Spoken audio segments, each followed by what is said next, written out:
Hello, and welcome to the Anime Dumpster Dive podcast, where we go in depth on an anime that's been considered trash by pretty much anybody. I'm your host and dual wielding weapon meister, Jake H. I am joined by my co host and weapon who turns into a Gatling gun, DJ. Isn't that from Anthony's dumbass story that he wrote? And my other host, and my other co host, who's a giant claymore wielding meister, Anthony. You started that, and I was like, "Where is this going?" Because I've never seen this show. So the fear in DJ's eyes—it was real. Just a second ago, I can't have a favorite. I can't have a favorite in this universe. I've never seen that show. No, I figured since we watched what was basically a fan fiction. No, seriously, I'd use Anthony's fan fiction that he you. with us. Like Thank you. Thank you. Hey. Well, it exists. So. Ouch! Okay. Ouch! Why did you get a? Sorry. Why did you Sorry. get mean? I mean, It even more started me mean off. that now that you come back. First episode back, and you're just really mean. Is Oh. it my first episode back? Yeah, you missed out on Citrus. Oh. No, you I heard didn't. That was lesbian porn. No, you didn't. Right? You didn't miss out on a thing. I said what I thought about it. I I thought it was very. What's a joke? I thought it was orange. You're glad I wasn't there. there we go. I was looking Smooth. for a joke for a That while. was real smooth. Yeah, yeah. Great. I thought it was Real blind sitting on that. casting. Sitting on that. What? I was trying to think of like a citrus that I could use as like a positive word, but I couldn't think of anything. So Well, we're going to go ahead and scurvy on from this conversation. That's bad. Scurry. Are you scurry? Yeah, no. All right. So what we like to do here is before we really get into the anime that we talk about, like our listeners know kind of like how kind of what anime we're into or how we are as anime watchers. So my question for you guys this week is, since Soul Eater Not is a like slice of life spin-off from Soul Eater, what serious anime, or maybe not a serious anime, would you give a spin-off to with a reverse theme? So like maybe it's a slice of life anime that you spin off into an action series. gotcha. Can I go first? Yes. Go for it.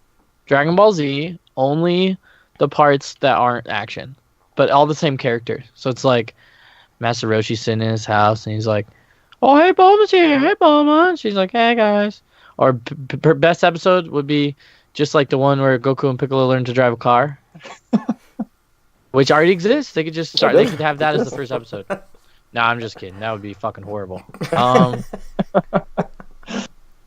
Let me think of it for real while Anthony says his answer. I mean, as DJ's saying that, as funny as it would be, I think that there would be somebody out there that would love to see that little super cut of Dragon Ball Z.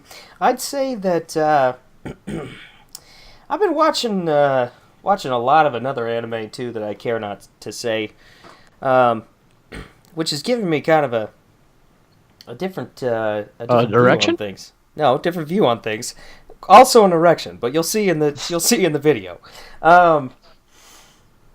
I'd say that I would like to see a different spin on more slice of life coming from like ReZero. Not ReZero, but Fate Stay Night. That's the one. That's not even close. There is a Fate Stay Night slice of life spinoff called like "What's the Emiya family having for dinner today?" or whatever. What? Interesting. I figured it's got a big enough following that it would happen. There's one scene I've seen where like Saber and Shiro are playing volleyball against Lancer and Archer, and they are just getting decimated because Shiro's a human. That sounds funny. I've got a good one. All right, what you got? I want to watch Dragon Ball Z Universe, Dragon Ball Z, Dragon Ball Super Universe, but it's not about any of our heroes or any of the villains or anyone related to them. It's about the guys that have to go in and re-terraform the Earth after they destroy it.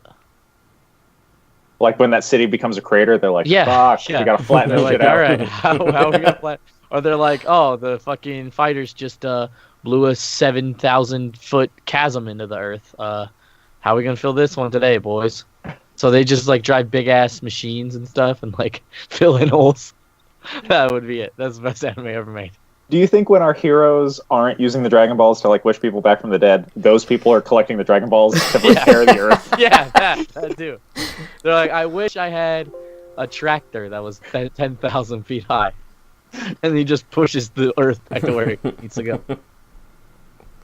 I personally would like a slice of life, like spin-off of Tokyo Ghoul, where there's just normal people living in Tokyo who are too stubborn to move, even though there's monsters that go around at night eating people. So they're just like, oh, I signed a lease. I'm not moving. I'm not moving for Tokyo. I don't care that my neighbor got eaten by that dude with the fucking eye patch. I don't care. Yep. I'm gonna live here.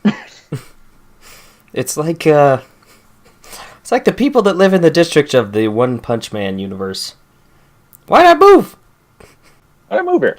Why did I move to the cities that don't have city names because they were destroyed so often? City A, City B, City all the way down through Z. Too funny. Those would be fun. All right, so let's go ahead and let's get into the anime that we watched this week, which was Soul Eater Not. So, all right, I'm going to go ahead and give the introduction. Taking place 1 year prior to Soul Eater, this side story focuses on before Soul Eater. Yes, Interesting. Sugimi Harudori, who has just learned that she is a weapon. She enrolls in the Death Weapon Meister Academy to learn to master the basics of being a weapon in the Academy's Not classes. There, she is joined by the Forgetful Meister, Meimei, and the Uptight Meister, Anya. Together, these girls will learn what it means to be a weapon and a Meister, as well as interact with some very familiar faces. Let's dive on into Soul Eater Not. Just throw it out there. Let's not say very familiar. Speak for yourselves. Oh, we're pretty familiar. We're pretty familiar. If Jake and I make up 65% of this, DJ is 25% familiar. I didn't know Soul Eater was on screen till he said his name. This is gonna be. I'm already looking forward to this. Oh, this is gonna be fucking great. I only recognized the two bitches that turn into guns because Jake showed me them once and said, "Look at these girls. Yeah, they turn into guns." So this aired in the spring season of 2014. It is based off the novel of the same name, written by Atsushi Okubo, who also wrote the original Soul Eater manga that this is the parent story of. Is developed by Studio Bones, who also worked on Full Metal Alchemist Brotherhood, My Hero Academia, and Noragami. Oof. Which is weird. I'll bring that up later. Directed by Masakazu Hashimoto, who also directed Angel Beats and multiple episodes of Full Metal Alchemist, the original. So before we go into our in-depth conversation about the anime, we like to give our first impressions as well as talk about some of the main characters. So this is going to be interesting because, as Anthony said, Anthony and I are big fans of the original Soul Eater series, whereas DJ has never watched the Soul Eater series. So DJ, what were some of your first impressions going into the show? I thought it was really bad when it started. It was super boring. I didn't have any idea what was going on. I didn't know why this chick turned into a weapon. I didn't know what any of the terms meant that they were expecting me to know. All of a sudden, she's walking up all these fucking stairs, and she's at school, and she turns into a sword. If I hadn't gotten like brief synopsises of what kind of Soul Eater deals with beforehand, I'd have been really fucking confused. Because I've heard from you guys, it's about people who turn into weapons, and then the people who use those people to fight. So I knew that. But like at first, I was like, "What the? Her leg is? What's going on?" And then I started to remember. I'm like, "Oh yeah, okay. She's one of the weapon people, and she's got to go to school." I didn't know that was a school for weapon people. I thought it was the school everyone went to. Like when I think I saw the opening to Soul Eater once, with like a different soundtrack to it or something like that. Did you guys show me? I saw the school. I thought that was just you just thought it was regular school? Yeah. So it was very confusing. And man, does it start slow. Not a lot going on in the beginning. Oh yeah. So yeah, there's that. The first impressions were, I didn't like it. I didn't like Okay. it very much. Anthony, how about you as a avid Soul? I'd actually say out of you and me, you're the bigger Soul Eater fan. I do. I like Soul Eater a lot, which is, I thought was going to have a, pretty big sway on how my overall, experience of watching the show, was going to follow through with. And ultimately, I do agree with that kind of sentiment that it doesn't do a very good job of introducing you to the topic. It honestly expects you to go into Soul Eater not like with Having the idea. seen it. Exactly, Yeah. having seen it and having the knowledge of the content, and that's something that I don't like. I think that this was a very niche anime that is meant for specific people that already enjoy the that already enjoy the content of Soul Eater, and I mean, just my first impressions in watching it, there was a lot left to be desired. There was times where, as like a media watcher or like a story, I've read a lot of stories, I've seen a lot of stories, I could tell that what I was watching, based on the writing, was dramatic irony. Mm-hmm. But I did not know why. Right, based on like characters that are Soul Eater. Yeah, based on characters that were on screen and stuff like that. They're So doing like cheeky winks and stuff, and Yeah. I'm like, Yes. Yeah. what? yeah. Like, this guy is important Yeah. later. Like, I'm like, I'd say that, like, as far as like characters are concerned, he had a pretty well-rounded cast. I'm gonna just leave it at that. I didn't Okay. like That's creepiness. anything else that I could get. Anything else that I would say about the cast would be really, really bad. So Okay. Impression of the characters, didn't like the tropiness of them. Yeah, I've seen it's literally Mhm. carbon copies of those characters in other anime. Yep. Maybe voiced by the same ladies, because I watched the dub. the same. I watched the dub because I Yeah. watched the original Soul Eater dubbed. So yeah, Laura Bailey, come on. So, like, the Musubi acting girl, that's voiced by Musubi, right? Yes. no, it's not. Yes, it is. No, it's not. I No, looked 'cause up the actors. Is it really? The Alexis Scooby Tipton- acting girl, voiced by Scooby, right?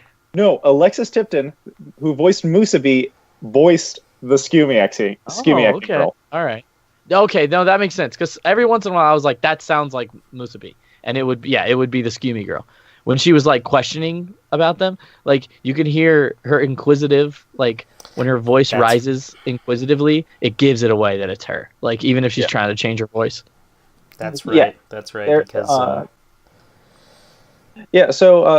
I'd say that Anthony and you pretty much nail my first impressions of it. It starts out slow, and I was really curious on who's the show for. I'm like, this is very different for Main characters, okay, later. and the ditzy girls, okay. Mostly I didn't like the character I liked the least was she's literally a carbon copy of other, like she's darkness, she's scheming, she's like, it's the same chick. Okay, well, I'll tell you right now. Dark. Are you talking Konosuba? Yeah, doesn't she talk like all fancy? Like? Darkness from Konosuba is nothing like these two characters. Okay, well, I will give you. what She's I'm very saying. similar to Skimmy. She's Yes. that tsundere type character. Tsundere, classical, like trying to be like British kind of like monarch character. I thought main character was fine. I thought she was very main. She was Sugami. I thought she was very main character-y. Like just that internal struggle that every main character has. I'm tired of that. I did not need that in my Soul Eater show. Mhm. That's why I liked Soul Eater, because everybody wanted to be there. And in this, she has that conflict of, I don't know if I want to be here. Yeah, And it's like, ugh. Yeah, that How many was times lame. do you get that? I'm today? kind of glad that's kind of how this one of the reasons the show got better, because she gets over that somewhat towards the end. Mhm. I did not like that at all either. I don't know, but like that in and of itself, like the resolution of the story and growth of the characters is something that we can definitely go in depth on. But I felt like that overall the show is one big like cop out. It's just a very big cop out and a very big letdown. Not to spoil any like my final review or anything, but like Well, it sounds like you love it. It sounds like this is up on that mantle with the original. Oh yeah, You're gonna be. This is gonna be one of the ones that people like because we are not gonna agree. I thought Mei Mei, the ditzy one, I thought I thought out of every character there, so she was the most tropey. Like she's the most exact same character. At first, yeah, I would agree. I mean, there's stuff later on in the series that explain this, but man, I did not find her entertaining at all. When it was just an ongoing joke that she couldn't remember shit, I was like, that's dumb. Yep. But when they did a whole hangover little thing about it, I was like, all right. That was funny. That was a funny episode, yeah. Ooh, That's funny. She had her moments too that I'm not going to say she was absolutely horrible, and I wish that she was off screen. But yeah, I can agree with Jake in the fact that I think that she was overused and that it was a trope that I just got sick of seeing. Yeah, the running joke happened way too many times. Some of them are really funny. Yeah. If you would have cut out all the bad ones and left the ones that were really funny, 10 times better. Mm-hmm. I feel like that's my whole opinion on the show. Cut out the bad ones and you leave the really funny ones. The whole time. Yeah. Just all of it. Yep. Cut out the bad ones and leave the funny ones. And then we have our third main character, Anya, who is this tsundere who DJ is who's DJ's right. She is again very tropey. Yeah. But also, a problem I had with her every time I heard her name, I thought Anya. Oh, from Gears. From Gears. And every time I heard Mei Mei, I thought, what a fucking dumb name, because that's a dumb name for a character. That's the only name I remember because it was so stupid. I liked Anya. I liked Anya solely for I could watch a series where Anya just reacted to things, because it was stuff like in the first episode she's just like, what is this? And it's like, well, that's like a planter. Curious. I thought that was annoying. Yeah. I liked it. See, I agree more so with DJ on that. That really? I felt like I liked it might be just the voice acting, but I just thought I enjoyed that part. Right. I enjoyed just watching her react to stuff. I don't know. I felt like her character specifically is a character we've seen too many times. And if you're talking about that, I was done with Mei Mei the moment she was on screen. I'm like, how many times am I going to see a character who's ditzy, who has hidden abilities when she's not really herself? Yeah. All the time. Yeah. Every anime I've ever watched. Yeah. Moody and Broody, though. Girls. Moody and Broody. She was. But I couldn't deal with Moody and Broody, all right? I'm done with her.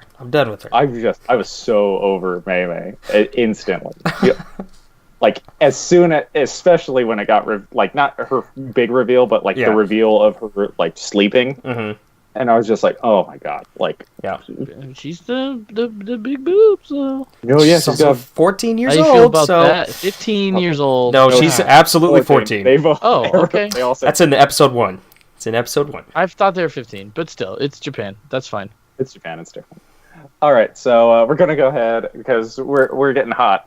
So we're getting ready to talk. Not hot, but we're getting warmed up. We're getting warmed up. Fucking hot. So we're gonna go ahead and we're gonna throw up the spoilers now. So go ahead and skip to that time up above if you don't want to hear any spoilers for Soul Eater Not. Getting flamered. Or for Soul Eater. We're flaming up. Or for Soul Eater. There is some stuff. Yep. Okay. So really quick, let's talk about the opening. Okay.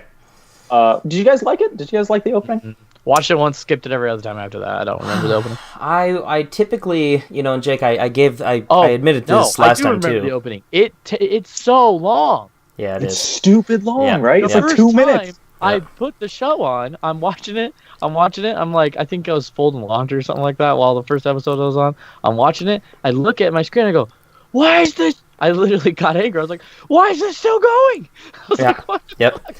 Yep. I agree with that. I typically it's also so much louder, so it was blaring in my ear, and then I'm like, "What the hell? Why is this still blaring in my ear? Shut up, opening!" Then I skipped it every other time after that. But I typically skip I watch it the first few episodes, and then I skip it the rest, and then I watch it the last episode as well. And honestly, I wasn't missing much. It was okay, Wasn't the greatest, wasn't the best song I've ever heard. In comparison to the Soul Eater openings, it sucked. I think the visuals were made no sense almost. It was like, check out all these characters. I was like, that's a lot of Soul Eater main characters. It's going to be really interesting to see how they partner in here. And then I thought the music like wasn't great, but I didn't hate the music. So like I would do other stuff while the opening was playing. Like I didn't sit there and watch the opening, but if the opening was, I never skipped it because I thought the music was enough for me to like sit there and like check my text. Gotcha. Okay, so let's go ahead and let's jump into the first episode. We get Sugami, and she like she's running, and then her jaw cuts her off, and so then she jumps in the air and she like catches herself with her like axe foot. Yeah. And she finds out she's a weapon, and so then she gets transferred to DWMA, which this part right here was kind of okay for me at first because it was like world building, where I didn't know that they were like this was. I thought that it was like kind of a world where either you were a weapon or you were a Meister, not like you were a normal person who just kind of oh, Death Cities, blah blah blah. I thought they were also hidden. Yeah, I thought like the weapon and Meisters were like a secret not known to the world, but like they were like, oh no, you gotta go to Death Meister Academy. That's really cool. Yeah, her mother totally fucking calm about it. She's oh, you're foot's an axe. Oh, she's you're a weapon. That's gotta go to axe school. Like. Some context would have been nice about that. Like maybe maybe mom is a weapon, or this is how everyone is. Yeah, like, I was like, yeah. But no, that's actually one of my favorite parts. What Jake was saying about world building, because it occurs in a very how many seasons of Soul Eater are there? 3.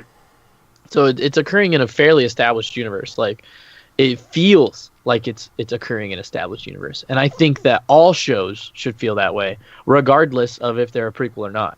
You should set up your show with enough like background, I guess, or like it should feel like it's in a breathing world. And the whole time this show feels like that. And I think newer shows like in their first season should make more effort to do that rather than us watching like this like tunnel visioned on these single characters. Make me feel like I'm somewhere bigger. Like ReZero does a beautiful fucking job of that.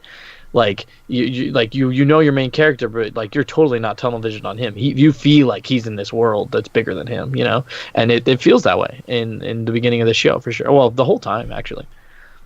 Well, I think it's a what's the word?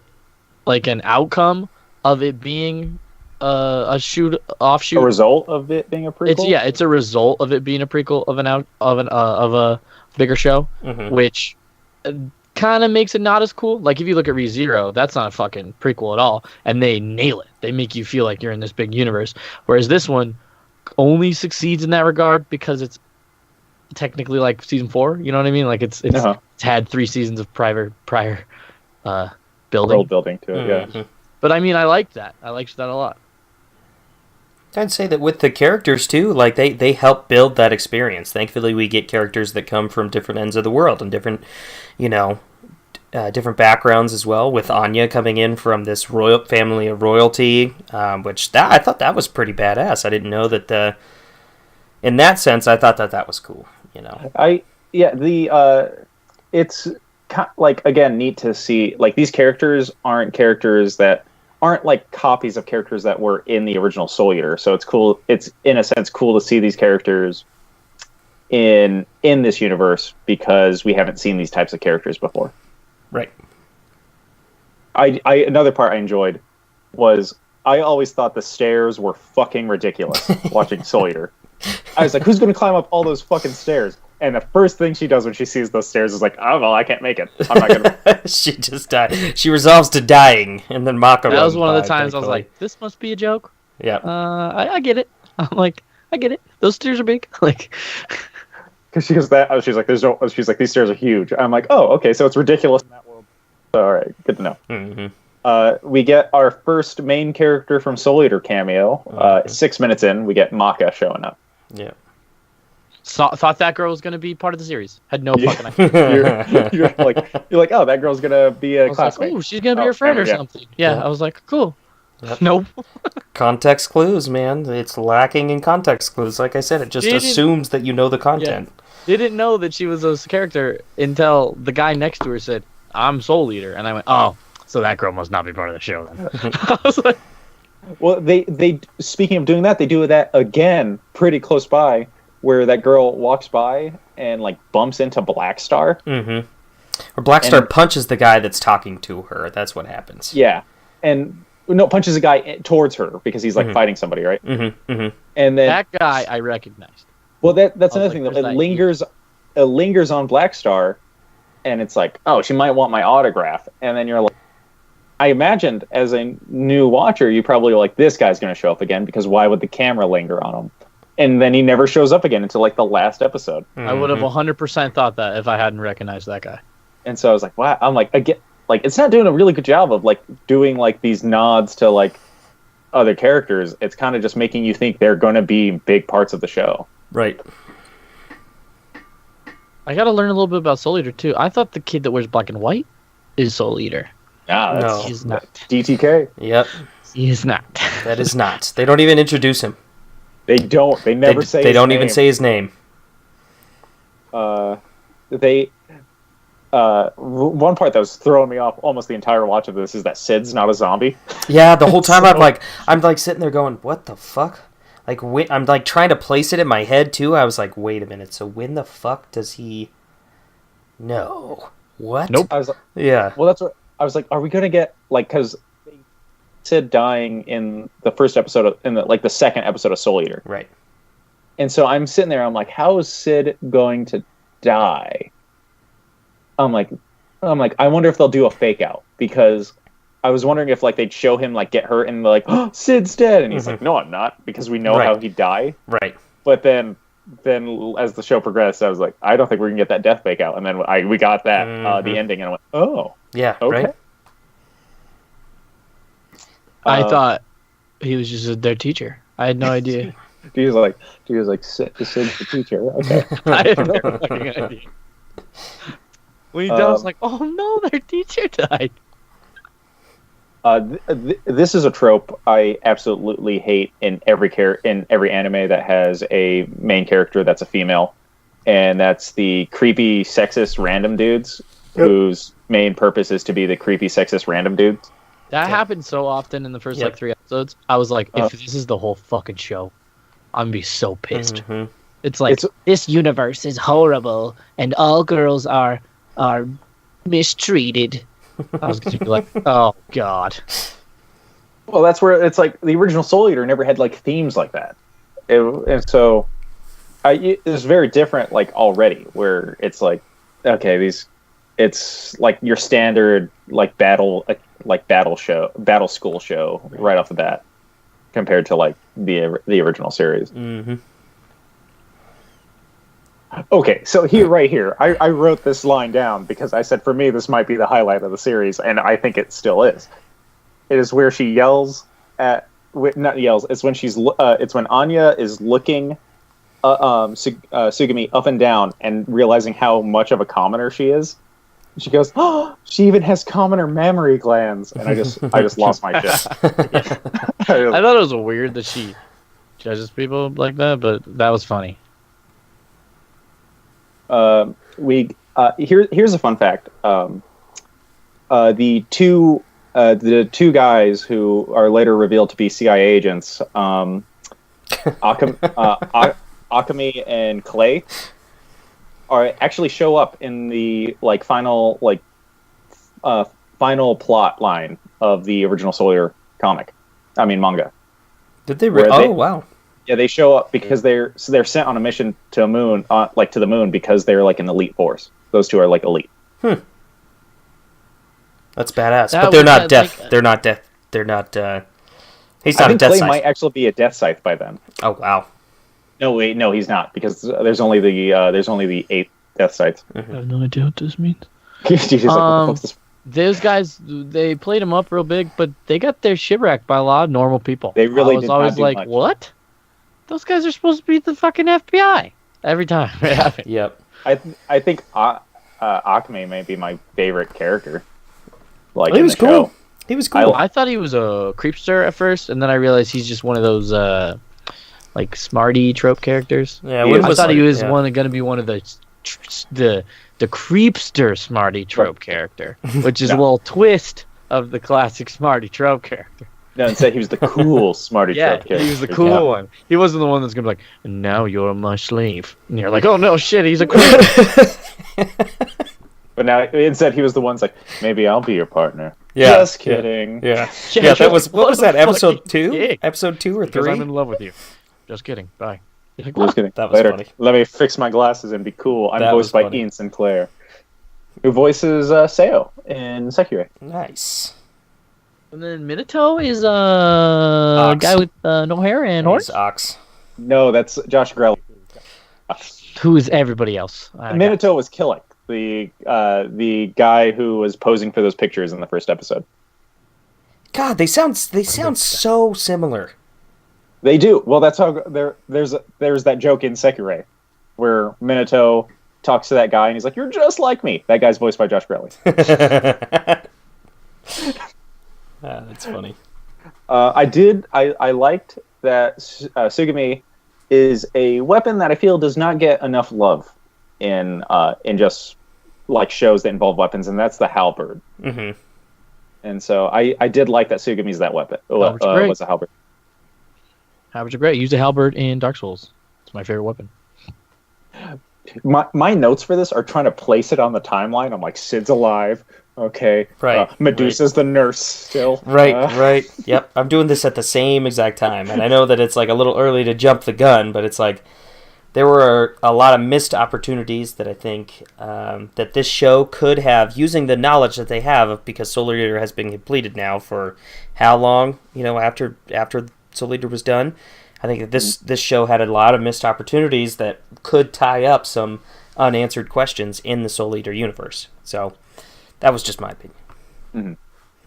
Mm-hmm. So we get kind of a different take on the normal like protagonist love triangle, and she even brings it up. Yeah, is that she has two girls going after her, but they're not really going after her for love, but going after her for a partner. Mm-hmm. That it gets cool later. It does love get triangles better. I'm okay with usually, but unless they're like really fucking terrible. But because like a good love triangle is good, a bad love triangle is really bad. So if they're bad, then they're bad. But this one was fine, except for at the beginning, it didn't make any fucking sense. Why do they want to be her partner? She's came out of nowhere. Came out of nowhere, but they just want to be her partner. Right. She's bad. She's the worst one. Well, I mean, that guy could transform his head. That guy's the worst one. At least he could transform the rest of his body. She could too. And jump over a stick. In gym class, do you see that bitch in gym class? She could do nothing. That guy's my favorite. I can't transform my hate. Normally I hate love triangles where there's the clear like best like choice or clear like obvious winner. In this one, like I guess the entire time I was like, I don't know who's actually going to be her partner. Right. Yeah, it's true. The love triangles where you're like, yeah, but Pikachu, like Pikachu. So that's a very eventful first episode, because that's what happens. Like all that stuff that we talked about happened in the first episode, right? And so I thought, well, this isn't starting out bad. I'm interested to see where it goes. It's pretty slow. I'm curious if it will pick up in these next few episodes. It doesn't. It's still slow. Okay, something I want to bring up right now. Gigantus, her little fun catchphrase. Yeah, where the fuck did that come from? Where did that? I think she just says it. Gigantus. It's this show's Bazinga. Oh. It's an attempt to get a laugh with no effort. Gigantus. Yeah. Well, she like whenever someone would do something like shocking, she'd be like Gigantus. Is that Anya? No, that was the main character. Yeah, Sugami. I must have just thought that was a Soul Eater thing. Oh, okay. I don't even remember that happening. No, she says maybe it was so fucking dumb I just didn't. Just channeled it out. Yeah. I was sitting there. I was just like, this bothers me so much because it's like you could have them say something funny. gigantic. I'm like, it's Bazinga. It's Yep. Bazinga. I'm like, oh my god, I'm over it. Like, holy balls. That's funny. She's running around saying holy balls all the time. I'm gonna do my best to not bring up my notes on me just talking shit about Mei Mei. To get this out of the way early, I did not like her. I've said this before. I thought she was very detrimental to the story, and anytime she was on there, I just kind of hated her. Like, anytime she was on there, and she was like, I forgot! And I was just like, oh my god. I liked her... I didn't like her because most of the time her joke was dumb, and I was like, okay, stop fucking doing that.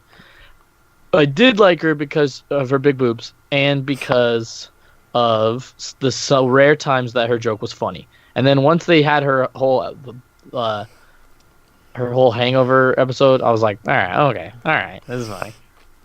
Don't get me wrong, there were a couple of funny jokes in that point. Like, there was the time where somebody's like explaining like her entire backstory to Mei Mei, and she's like, I'm not gonna remember any of this. That was an audibly funny part. There are parts where I don't think I'd laugh in the first 2 episodes from her. Nope. But I do mark down, I do go, okay, that was funny. Yeah. I enjoyed Like, that. whenever they explained it, it wasn't funny. When they would like have her say something, then cut away, and I would go, what? Huh? And then I would go, oh yeah, she forgets. That's when it would be funny. Yeah. Like the pool. Like right before they cut to the next scene, she's like, let's get this started. And you're like, what? Oh. Well, yeah, we're introduced to Kim too in the first episode and everything too, right? No, we're introduced to Kim in this episode. Oh, in episode 2. Episode 2, we meet the residents of the girls' dorm. We meet the tarot card reader, whose name I don't remember. Kana. I do. Okay, again, talking. You guys don't like the way it works, but Anya goes, like when she goes pig, and it's like, that's not a card in the tarot. She goes, that's not even a card in the tarot, and I laugh. And then she goes, she is tiny and insolent, and I'm like, all right, I could just have her reacting and stuff. I'd watch it.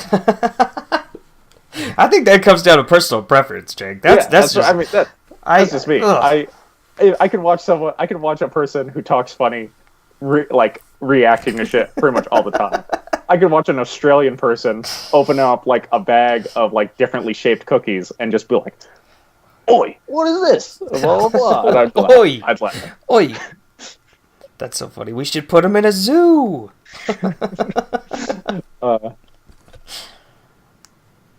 I didn't like how telegraphed this episode was. Like right at the beginning, she's like, "All right, we're Eternal Feathers like walking them in," and she goes, "All right, well you get money from the school, but you only get it once a week. Don't and spend it all in the week that you get it.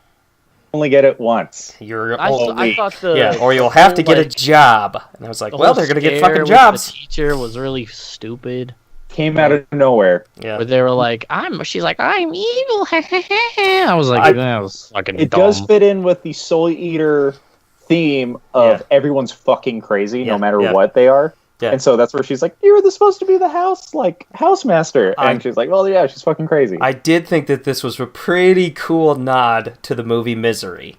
All things considered, her name is Misery. She ties Tsugumi to the bed, just like in Misery. She threatens to break parts of her body because she fits the perfect character. She's going to take it to the top. Yeah. From the top. I fucked that up. She's in the business of she's in the business of Misery. I hate that. Let's take it from the top. I hate you.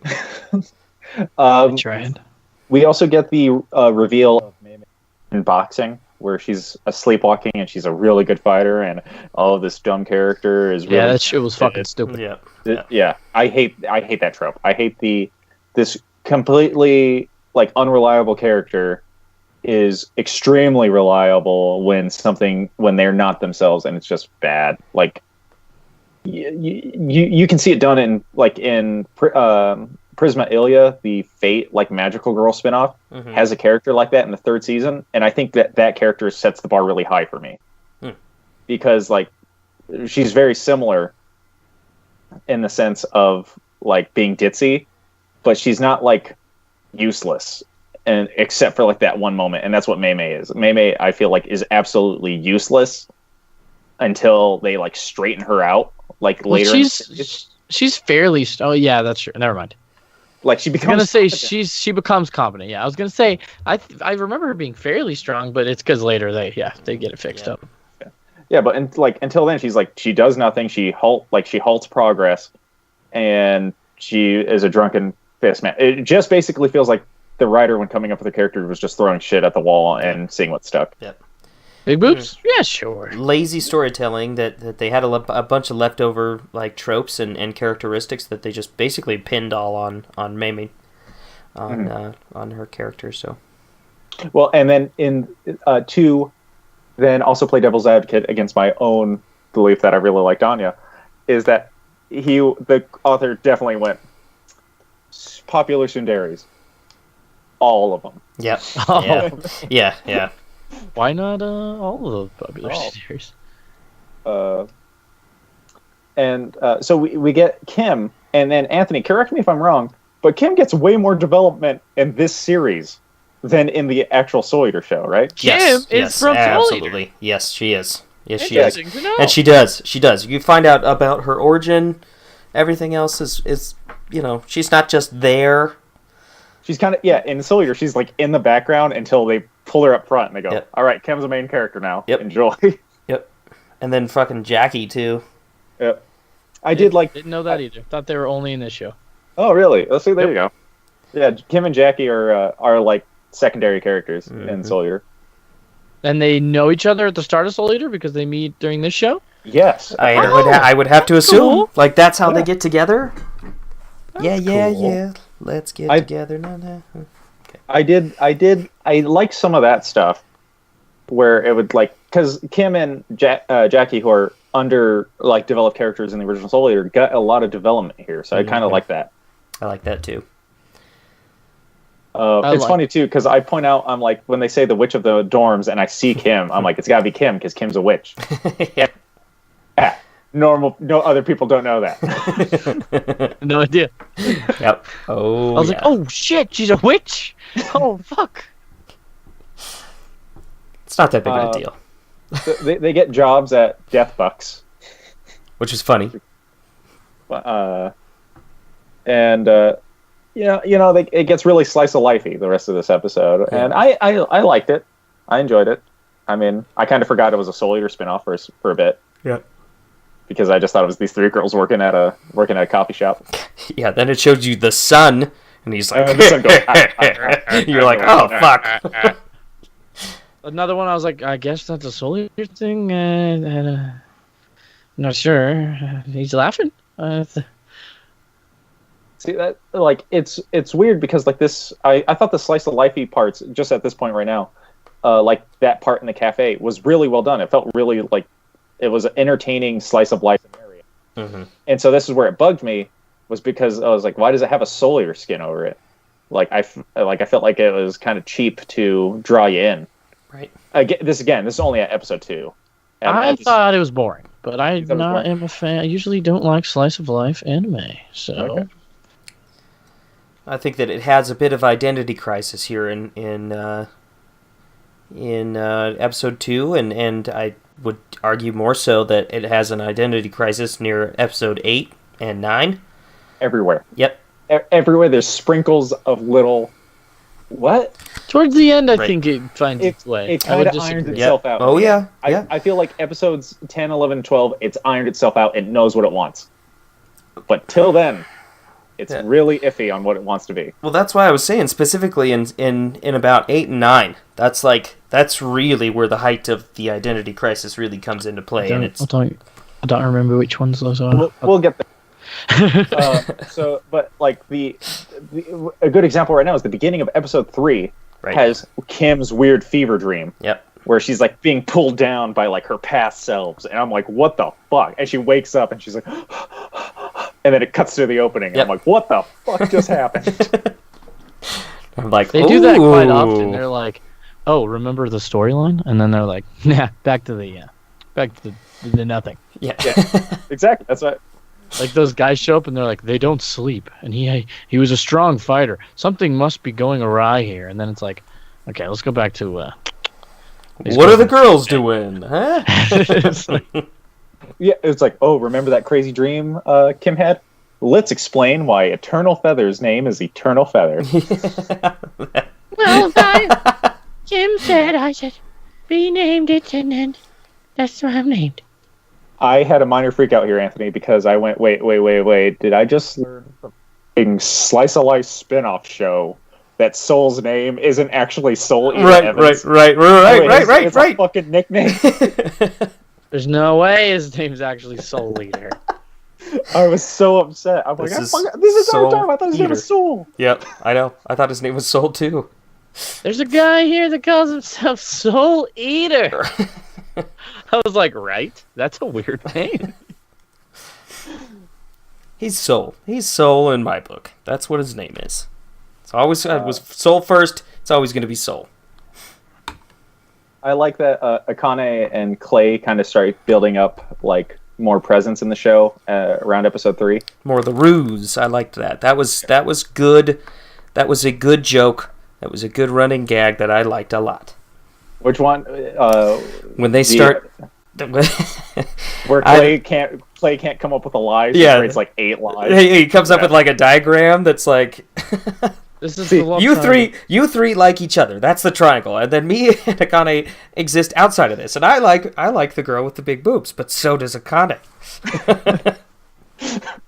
I like that Akane looks at that thing and goes, "This is really extravagant." That was funny.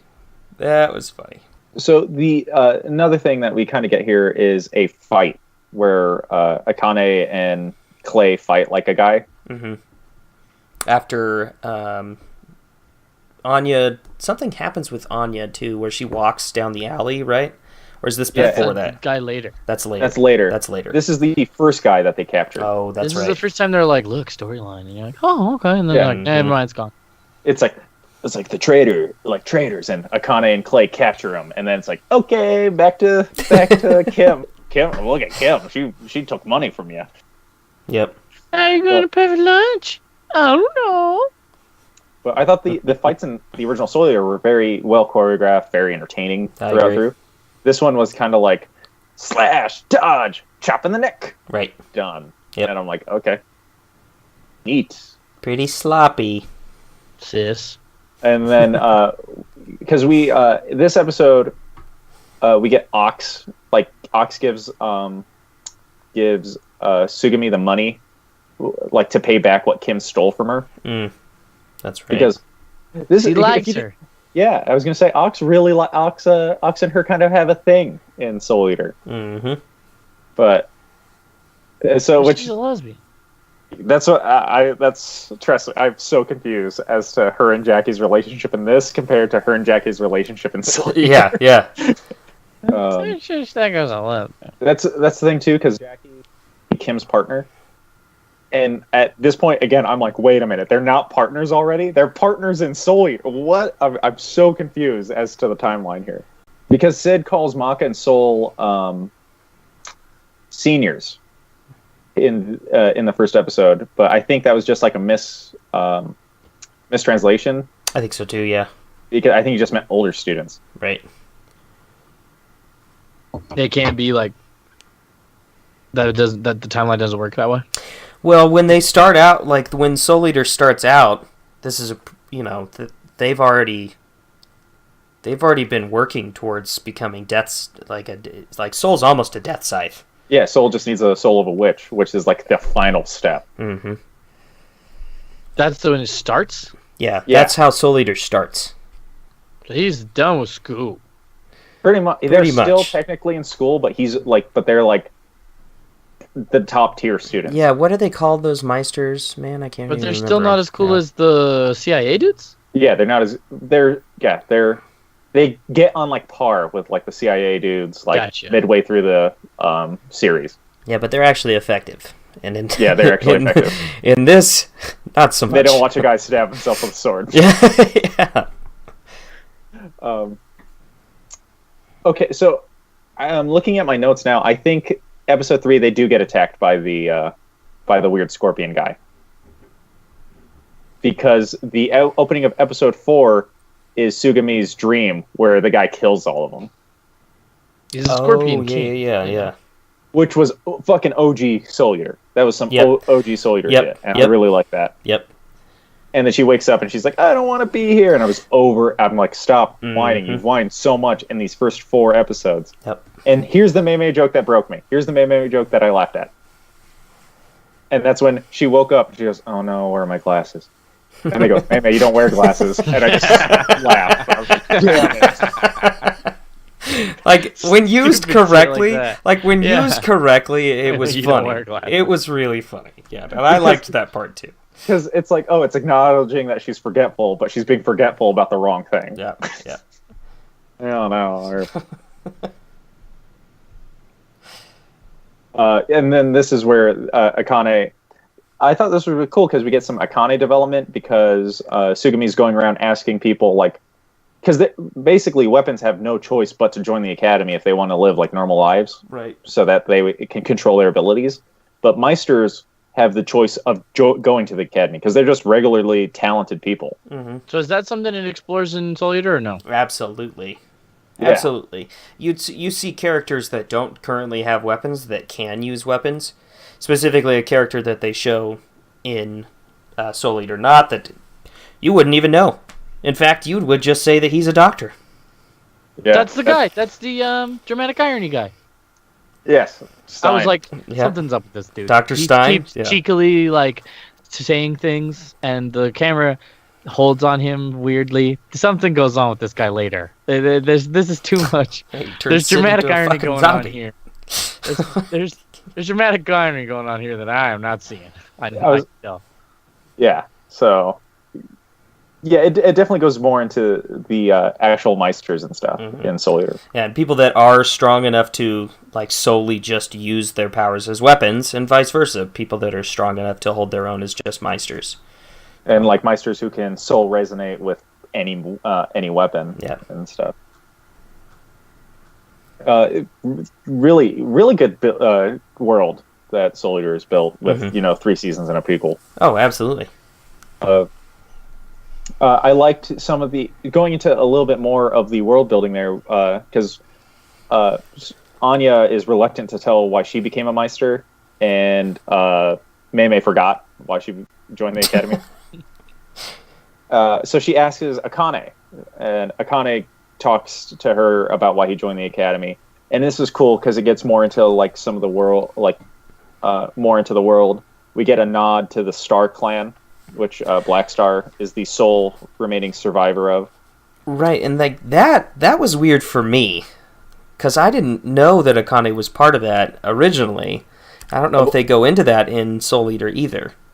Well, that's where I think this is where it starts to feel very fan-fiction-y, very Mary Sue type characters, where it's like, oh, this character's part of the Star Clan. And it's like, wait, wasn't the Star Clan completely wiped out except for Black Star? And it's like, well, he's not... His family's related to the Star Clan. It's like a branch off of the clan. And it's like, okay.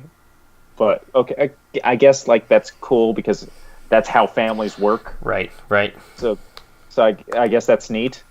But it's kind of just weird. Saying, how they're trying to...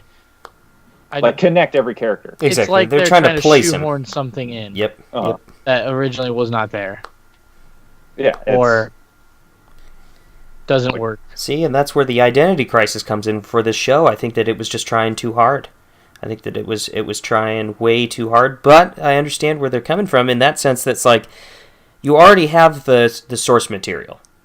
How do you write an effective prequel for something that already has the source material? I don't think it has an identity crisis.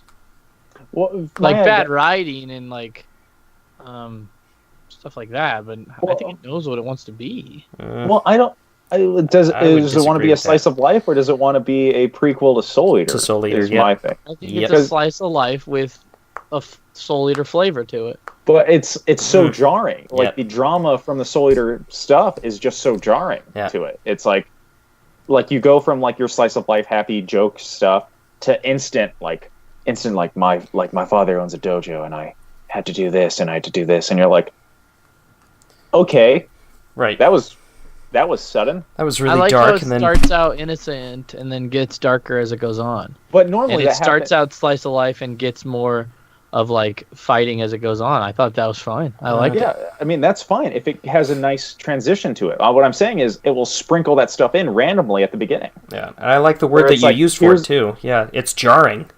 It's like, here's that crazy Kim dream, and it's Stuff like that was jarring. That was jarring. Yeah, but I mean, it's ain't nothing I ain't used to in anime. You know what I mean? Just like how, what is it like? Right as we're getting to the conclusion, there's like, oh yeah, by the way, this episode is bullshit. It's nothing. You're like, oh yeah, we're watching an anime. I forgot. Oh, no, I mean, a bullshit episode right before the conclusion.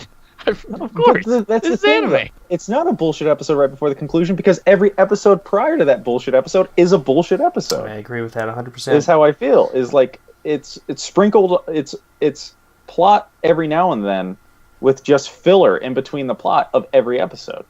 No, I feel like the ultra filler episode, the one that's just a filler episode, comes right as the plot is thick. Yeah, it does. It comes right as it gets way more serious, and then you're like, ooh, and then they have a fucking shit episode out of nowhere, which to me is par the fucking course for anime. Well, no, there's I know I'm realizing that because you're talking about episode 9, and from the episode, Anthony also gives shit to episode 8, and the one that's all little vignettes. Yeah, that's episode 9. Mm-hmm. Anthony also gives shit to episode 8 because episode 8 comes off of episode 7, which is good.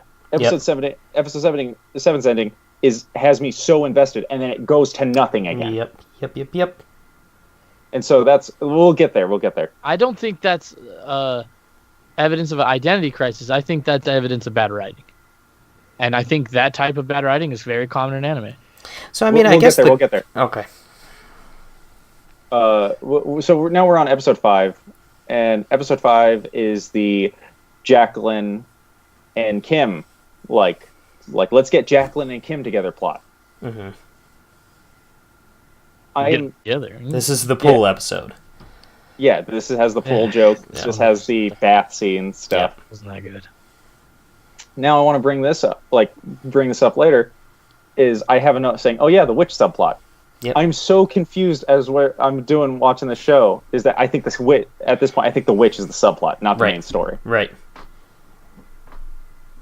That's where I think the identity crisis comes from, in the sense that, like, to Jake's point, when it comes down to scenes that move the plot, I think that it also is due to bad writing, but it's also mainly for how the show is overall storyboarded.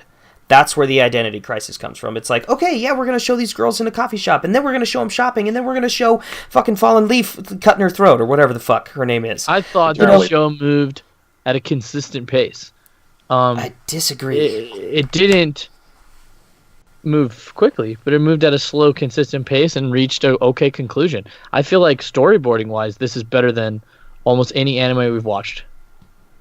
Every single episode, you had a little nugget of plot amongst the like slice of life nothingness, and as you got closer to the ending, barring the filler episodes towards the end, as you got closer to the ending, they gave you more and more and more and more plot, and then the ending was clean, concise, easy, nothing, no fucking tricks, no fucking trying to mind fuck you or anything like that. It had some like lame Deus Ex Machina, not Deus Ex Machina, but it had some lame writing in it, but it was clean, concise, easy. That's the type of ending I like. I don't like the endings where it's like leaves you on this fucking ultra like trippy what happened type shit, especially when it's not like that, like warranted. No, especially when it's not the type of earned is a good word. When it's not the type of show that has made me feel that way the whole time, you know? When you're watching like a battle anime show and you're like, it was pretty good, and then at the end it's like, what fucking I got you. Spread like, the whole time. You're like, no, just give me an ending, okay? Don't give me a fucking mindfuck. I will say the show ends great. The show ends great. I think I like the ending of the show. I don't like the resolution. We'll get to that. So that episode 5 is essentially that the let's get Jackie and Kim together, which is interesting because Kim and Jackie get development, which isn't seen in the original Soul Eater, but at the same time, it's kind of like a whole episode dedicated to these side characters. Exactly. Speaking of episodes dedicated to side characters, we get episode 6, which introduces two characters that we know from the Soul Eater series, but have not met in the series yet, and gives them a whole episode. Yep. And that's Patty and Liz. Yep. And so, DJ, you said you recognized them because I showed them to you. I recognized them. Thought it slowed down a whole lot here, though. Yep. Didn't like it much. Yeah, but this is one of the episodes that really, I'd say, that screws up the pacing. This episode here screws up the pacing. It's paced very slowly, but you still get the same little nuggets of plot in these episodes as the other slow episodes.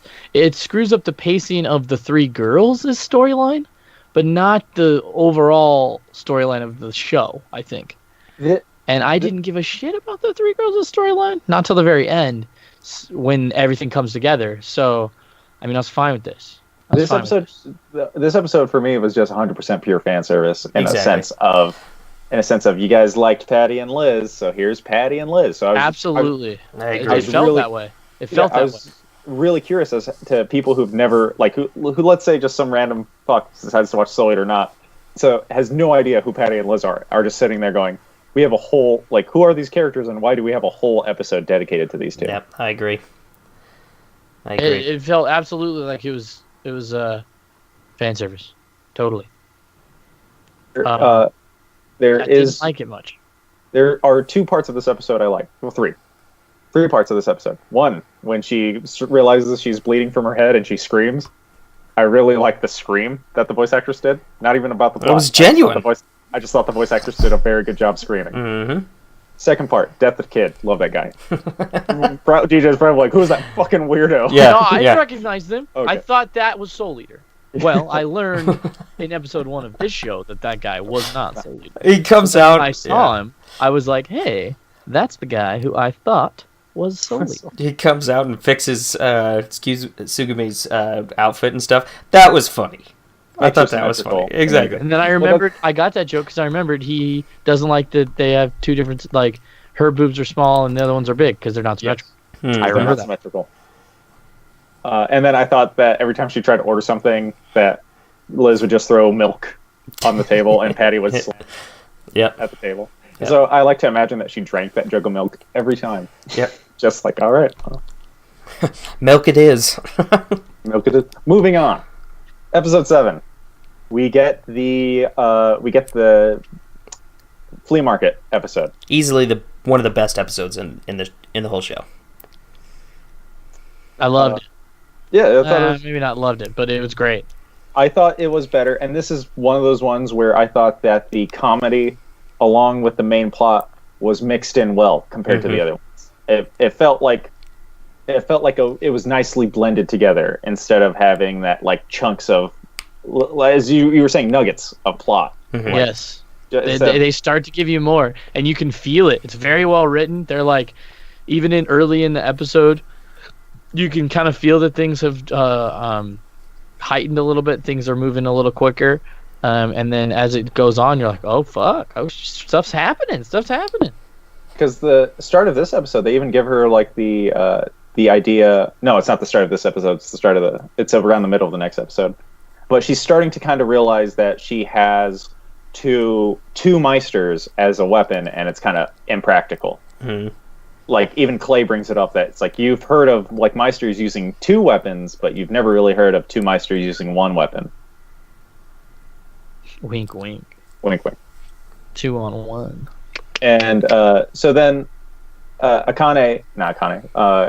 Anya, who's never been to a flea market, really wants them to go, and so they go to explore this flea market together, the 3 of them. And there they run into Eternal Feather, who just makes me sad as a person. Yep. Because she's just very depressing. Yeah, she is. And so she's sitting there, she's trying to sell these stupid clothes that Kim made her buy. No one will buy her clothes. And no one will buy her clothes. And she's sitting there, she goes, I'll offer. But great writing, calls back to how she's kind of a tragic character a little bit, right before they take the plot the different direction with her. Great writing in this episode. Yep. More Maka, more soul. Everybody loves that shit. That is having watched Soul Eater and then having those characters come back again, probably just super random for this series in general. Right. But I feel like they're correctly written. I agree. I feel like when they talk, you're like, that's a Maka and Soul interaction. That's correct. But then again, like DJ saying, he could care less about a Maka Soul interaction. Yeah. It's because that's how they are. They're just random ass characters in this show. I went, there they are. That's Eater. That's Soul Eater. Because I already learned who he was. I was kind of excited to see him because I learned who he was earlier. You know, I was like, that's the guy. I know what he turns into. It's a scythe. And then he turned into the scythe, and I was like, I'm getting this shit, huh? So we get Eternal Feather ends up getting approached by this mysterious woman who we've been seeing bits and pieces of throughout the previous episodes, who's clear that she's a witch. She's a scorpion-themed witch. DJ, if you didn't know, you probably didn't. Every witch in the Soul Eater universe is like themed, like after an animal or an insect. Gotcha. No idea. Yeah. So she's themed after a scorpion. What was her name? I love how the interaction with her and Feather. This is a very serious moment. They could have darkened it and played heightening music and got your heart beaten or made you definitely know something was coming, but they don't. They keep it really lighthearted. Yep, the music stays the same when she first walks up. Yep. And she's like, "Oh, I like this ring." And then she's like, "Grab the ring." And you're like, maybe this might be just an episode where this witch is gonna show up and like try to sell her wares too. Like you're like, this could be one of the bullshit episodes again. Like the last episode had a bunch of characters in it doing nothing. This could just be an episode where they're all going to the market and they just happen to throw in that the witch was at the market too. You know, you're like, this might be a big joke. Right. So great choice. Because you don't know it's coming. Great choice. Yeah, it's really good. The witch's name, Anthony, is Shaula Gorgon. Yeah. Yeah, so so she approaches Eternal Feather and showing again that Eternal Feather is very easily manipulated into buying shit. She's like, check out this ring. And she's like, buy it. She's like, I am a Scorpio. This makes sense. Yeah, I buy the ring. She's like, here you go. So she puts on the ring and it poisons her with a toxin that makes her susceptible to brainwashing. And so then the witch brainwashes her. And this, I love Soul Eater. I love the Soul Eater universe because they do a very good job of making a lot of the weapons interesting. Mm-hmm. And so that's where Eternal Butterfly Knife, and I thought that was really cool. Really well done. Cool. Even as it starts to go down, you're like, oh, they're gonna have to fight her. The three girls are gonna have to fight their friend. That's gonna be pretty crazy. Because from right now, nothing has happened. Yep. Like it's, for all I know, this show's gonna be boring. Like not boring, but slow and not epic. You know, the whole way through. It's gonna be the same the whole way through. For all I can tell. But I'm wrong. So the fight ends up happening, and Maka ends up interfering because Eternal Feather attacks Anya, and so Maka interferes, and then before Eternal Feather can hit Maka, Soul shows up and he blocks it with like turning his leg into a scythe, and so then they fight, and it's probably the worst fight I've ever seen ever. It's not choreographed well. It almost looks like the person who learned how to animate 5 minutes prior to this and could animate one scene. Her butterfly knife weapon is not animated very well. No, it is. It is like, it's kind of janky almost. It's like stutters a little bit.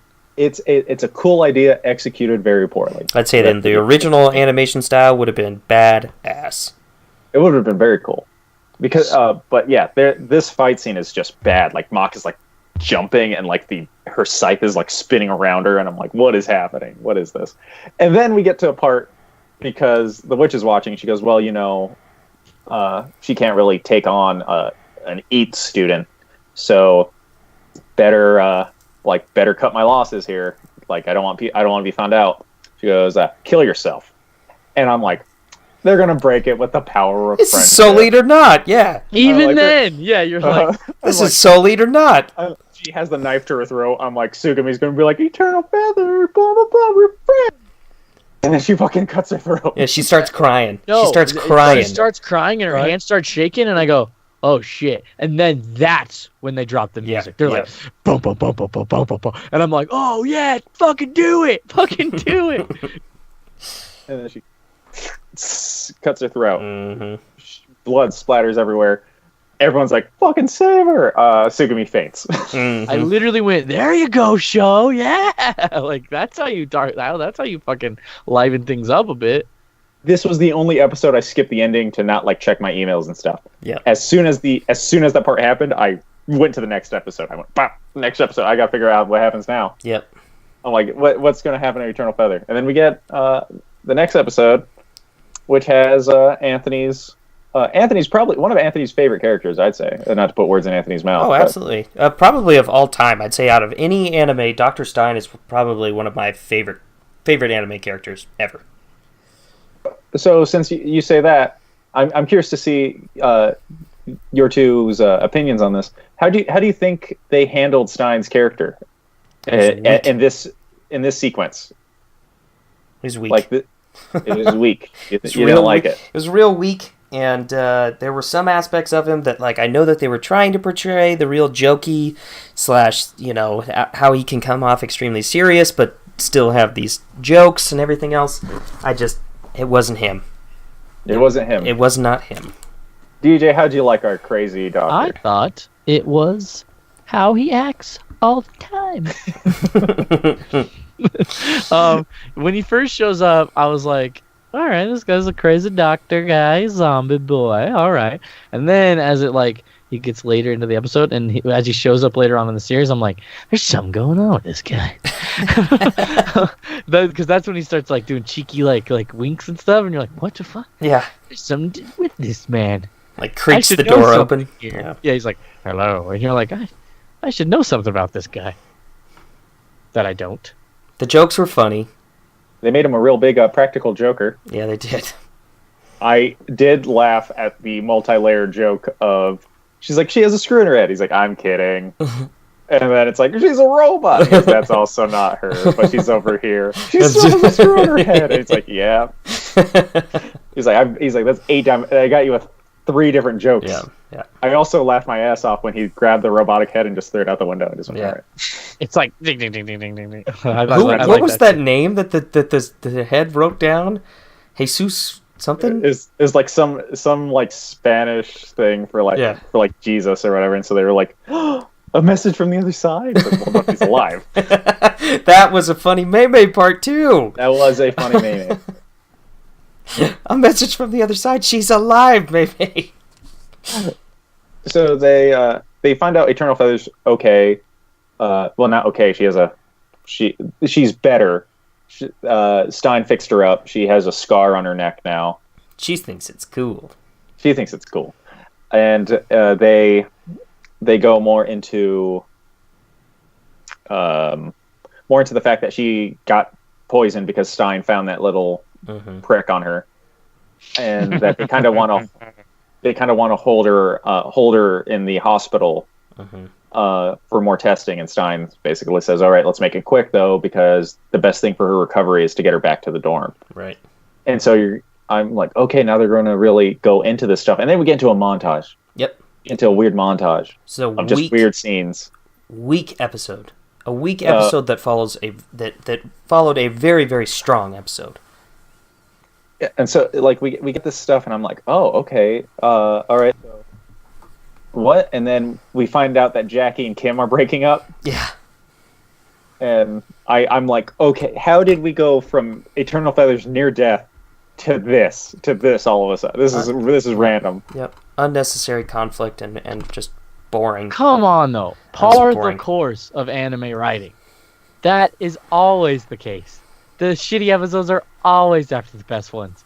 You should have been expecting trash after the last good episode. I don't know about that. I mean, I know that I didn't have much to expect, especially from from this far into the series, but like I had some semblance. I was like, oh fuck, that's Soul Eater. This is Soul Eater. That makes sense. Episode 7 comes around. What are we, 8? This is 8, right? Yeah. Fucking blows. This this blows. Because Soul Eater doesn't hit you with that. Soul Eater hits you with action, action, action, action, action, and then it lulls. And then it lulls really, really bad. And then it's action, action, action, action, action. It's just a really weird moment. Like, I just feel like we go from such a, like, because it's not like the beginning of the episode doesn't even like start out that way. It's still talking about the events of last episode, Mm-hmm. and then a week passes. And Even like in the best anime, the greatest ones, that kind of shit happens though.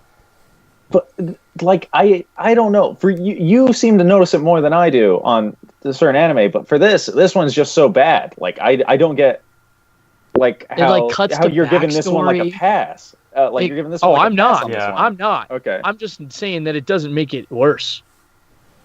Like I because it's so you know what I mean. I don't think you can condemn this anime for having that when so many other ones do. Like, I mean, fucking, what was it? Fucking Junie Taisen did that shit? Junie Taisen was a very bad anime. But Junie Taisen's very similar all the way throughout. I mean, like, we talk about how it was fading. Ramping up, they cut to the 2-episode arc of the fucking Snake Brothers. That shit happens all the time, they cut to crap. The fucking... Guess which episode is after Goku comes back? So Goku fights Frieza, and then he's gone for like 8 episodes, and then he... like shows up out of nowhere and he's like, "I'm back, guys." Guess what episode? Guess which episode? Is that the driving? Is that the driving episode? Yep, it's the driving episode. But that's a filler episode. Like that episode didn't exist in the original manga. Mm-hmm. I know, but still, Trunks fucks up King Cold and Frieza in 1 second, returns from the future, and in the next episode, Goku and Piccolo learn how to drive a fucking car.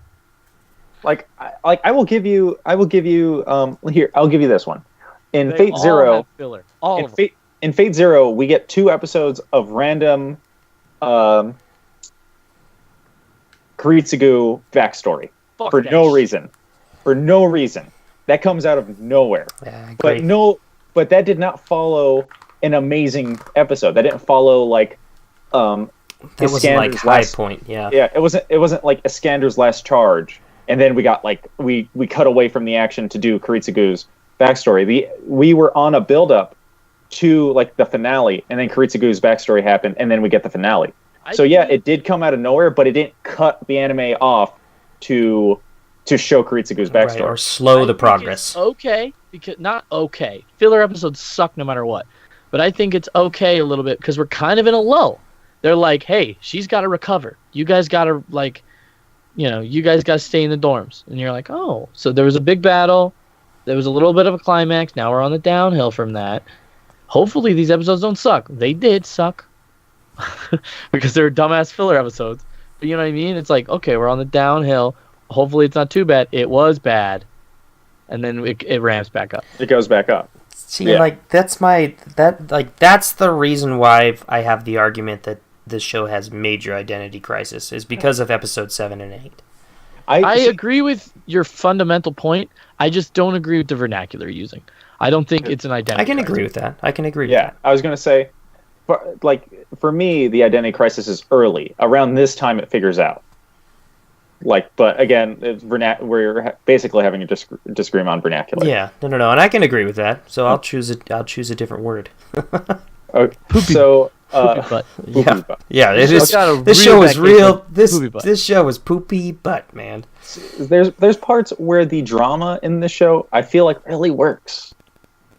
And it's the end of episode 8, and that's when she's kind of jealous and kind of inspired by Soul, because Soul jumped in, saved Maka, and she couldn't do that for Anya.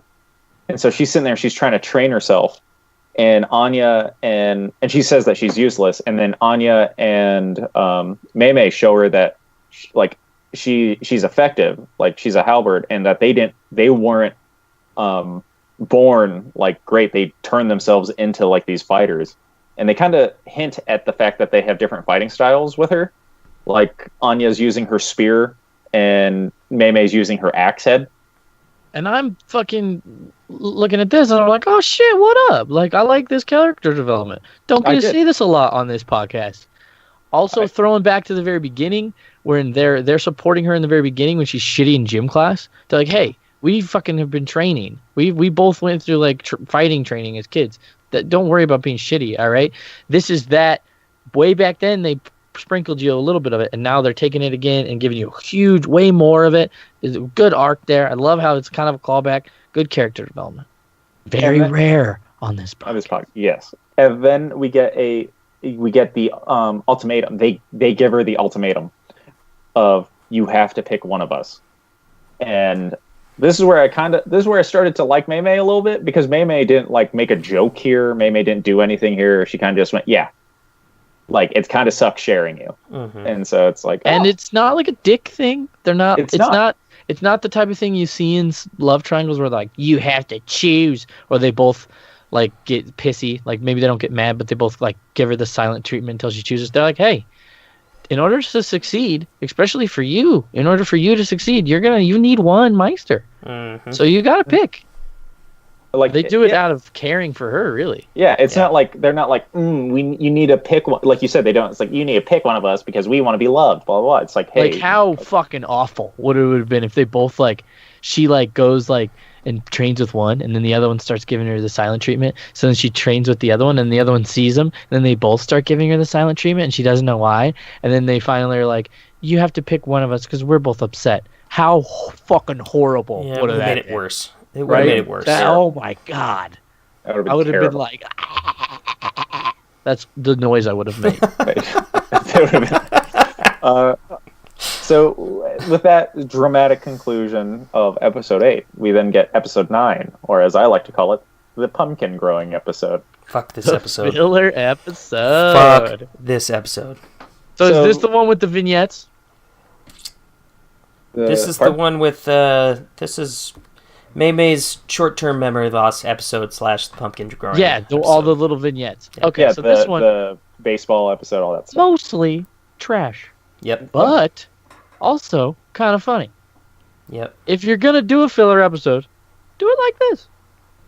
That's how I have to feel with this episode. It's not placed in a good position whatsoever, and it's definitely a filler episode where I don't really want it to be there. I also adamantly believe that when you only have 12 episodes, you shouldn't be putting any filler in at all, because you need all that space for writing and character development. I agree. But usually that's not the anime people's fault. That's because the manga does not lend itself towards 12 episodes, and the anime people are like, you got to do 12. And they're like, but this manga, we get about 11 out of it. And they're like, you got like 12. The Hobbit. Gotta get right? 12. It's the Hobbit, right? They're like, I got about one movie. And he's like, well, do 3. And they're like, fuck. So they have episodes like this, which is unfortunate. But this one, not that bad. You got the funny hangover thing. The baseball wasn't too terrible. The pumpkin growing, boring and dumb. But, I mean, overall, okay episode. Especially for this could have been a 5-minute episode. Could have been a 5-minute episode. The only thing I got out of it is I like the singing, because you don't normally get to hear the English voice actors sing. Yeah, I like that. And then the other thing I have from this is, wait, did Kim and Jackie make up? Because Kim and Jackie are like talking and hanging out, and it's never concluded as if they got back together. Yeah. Well, I mean, at this point, it's not concluded if they got back together. I liked the singing and the fact that it let me know that there was a different vignette going on, but didn't like the singing and the fact that it was there. So like, why are they singing in general? It's just like, you could have just thrown me to, what are those things called? Eye catchers. Eye catcher, yeah. You could have just thrown me to an eye catcher. This show does have some pretty cute eye catchers.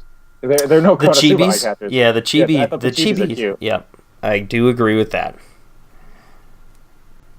I mean, I'll take 4 characters saying Konosuba weirdly anytime. Go, no, Suba, Konosuba. All right, well, and then I wrote at the end of this episode, final plot. Like, yay! Hopefully, it's interesting. Yep. So, episode 10 comes around, and we are hit with an actual reason as to why a person would want to go home. Yep. Thank goodness. Like, she gets a letter from home letting her know that her dog had passed. Yeah. And So at first, I thought it was so much worse because it was just showing like, I mean, that's bad. That's terrible. Yeah, Ooh, they But it yeah, was showing yeah. like Fake you out. characters I can't read. I'm like, okay, that's a Japanese word. That's a Japanese word. That's a Japanese word. I'm Yep. like, hopefully it's not dad, brother, mom. What's it say? Right. And then she says the dog's name. And I'm like, oh my god. Oh, it's just the dog. Aw. Mm-hmm. Mm-hmm. Pluses. That dog's in the first episode. Oh, yep. The That dog dog's is also talked about in the previous episode when she talked about baseball. Yep. Yes. Those are pluses. Negatives. The whole beginning of this episode is a negative. I thought we were fucked. Yeah, I was like, oh god, no, her dog died, and they're all trying to console her. Oh, and then she forgets, and she's like, I hate you because you forgot. And you're like, oh, I'm like, oh my god, this is the worst. Oh, we almost had it. I was watching this like, you almost had it. We were there, and you fucked it up. I did like the they May recover. Groundhog Day Mm-hmm. when she walked in. And she does That the was exact funny. same thing. Yeah. I was like, oh, she's Groundhog Day. Oh my god! So this whole episode, I just like my next note after is May Groundhog Day is oh my god.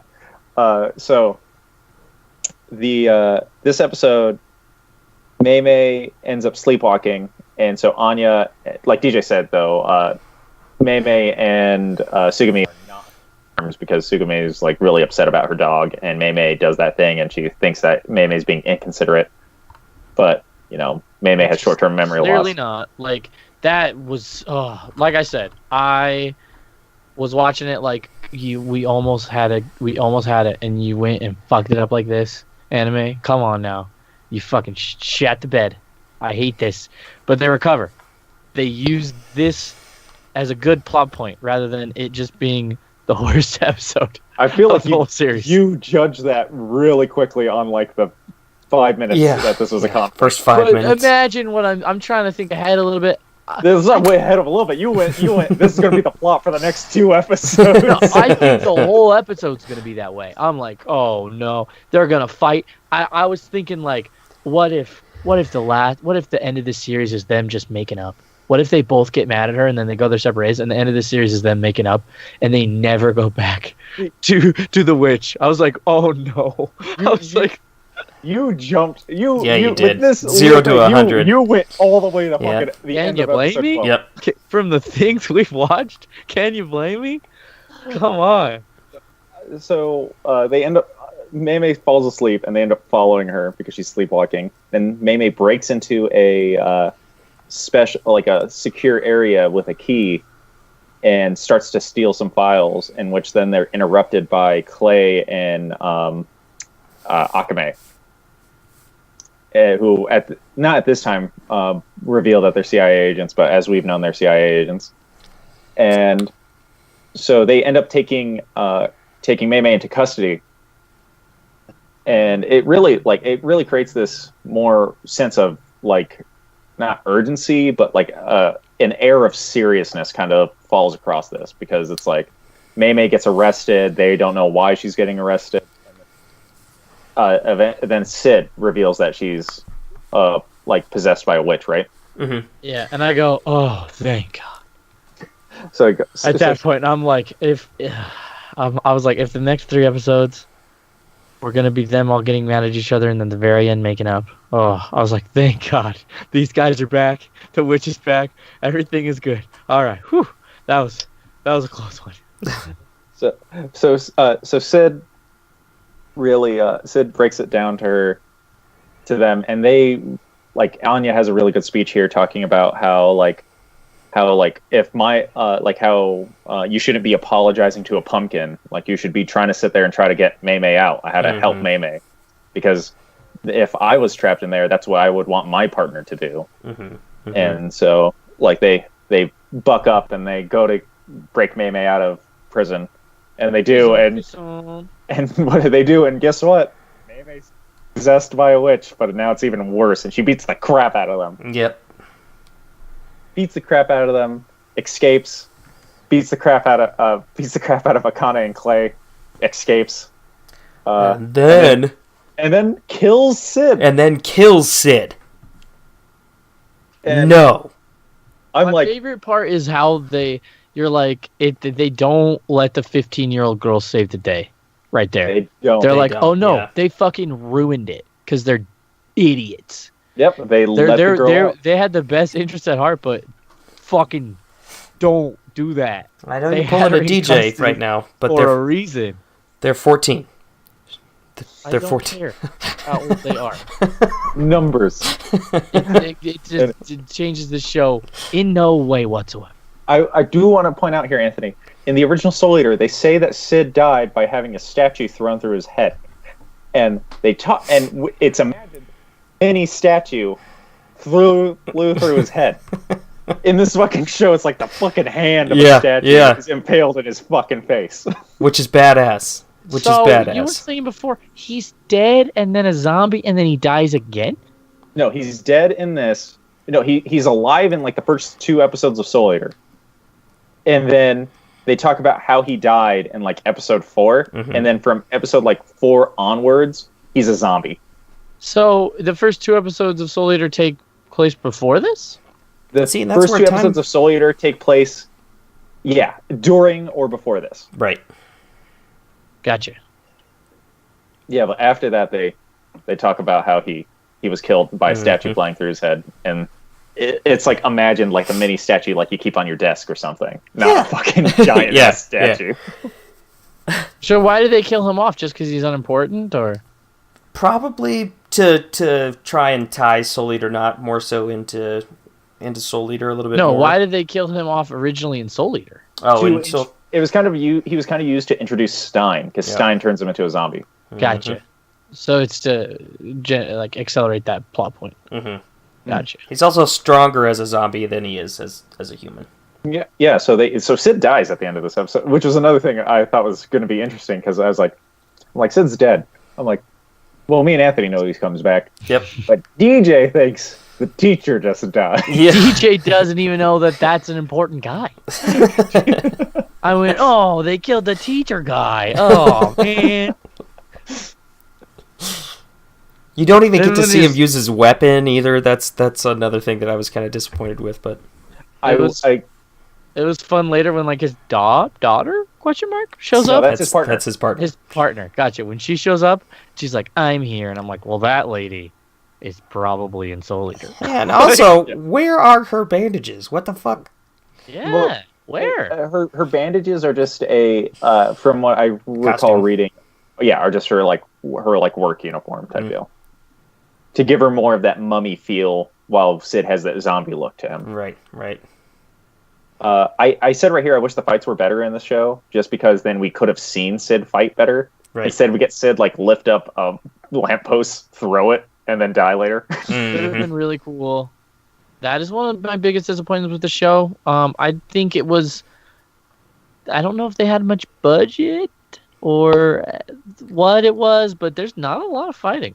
That's where I'm so curious, because Studio Bones does the My Hero fights, and I think the My Hero fights are great. Mm-hmm. And so that's where I'm like, and the Full Metal Alchemist Brotherhood fights are great. And so that's where I was like, why are the fights in this so bad? So it might be a budget issue. Like, imagine the team they give you, and the budget they give you. You're like, no, it's not Soul Eater. It's like a side thing, and it's just one season. They're like, fuck you. Like, I doubt they had much to work with. And that's really where this episode ends, is Sid dying. Yep. And them and Mei and the witch escaping. Yeah. And so like they lose in episode 10. And episode 11 happens. And this was my question. Was Mei a puppet the whole time? Is that what they were saying? Or did she become a puppet like on one of her like forgetful journeys? I'm guessing one of those. She was taken advantage of during one of her sleepwalking episodes. That's what I would have to say. But, I mean, I don't know. I honestly don't know for sure. Neither do I. I kind of like the idea that that's why she couldn't remember stuff. Okay. Well, it might be explained. We might have just missed it. Mm-hmm. We also find out that Anya is a princess. It's revealed that it's kind of obvious she's a princess, but it's revealed that she's a princess, and it's revealed that to Sugami and Anya that Clay and Akane are CIA agents and that they were sent to the not classes to guard Anya. I was okay with her, like, them people going, oh, you're important, we got to take you back home, they're asking you to be back home. That's fine. Like, CIA agents come in and they go, hey, just so you know, the people who are in charge back where you live, they want you to come back because shit's dangerous here now.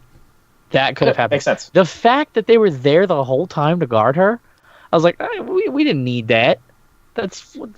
How does that help? That's dumb. Why is that there? Also, Like, doesn't really make sense for what the class is when it's meant to train you to defend yourself. yeah.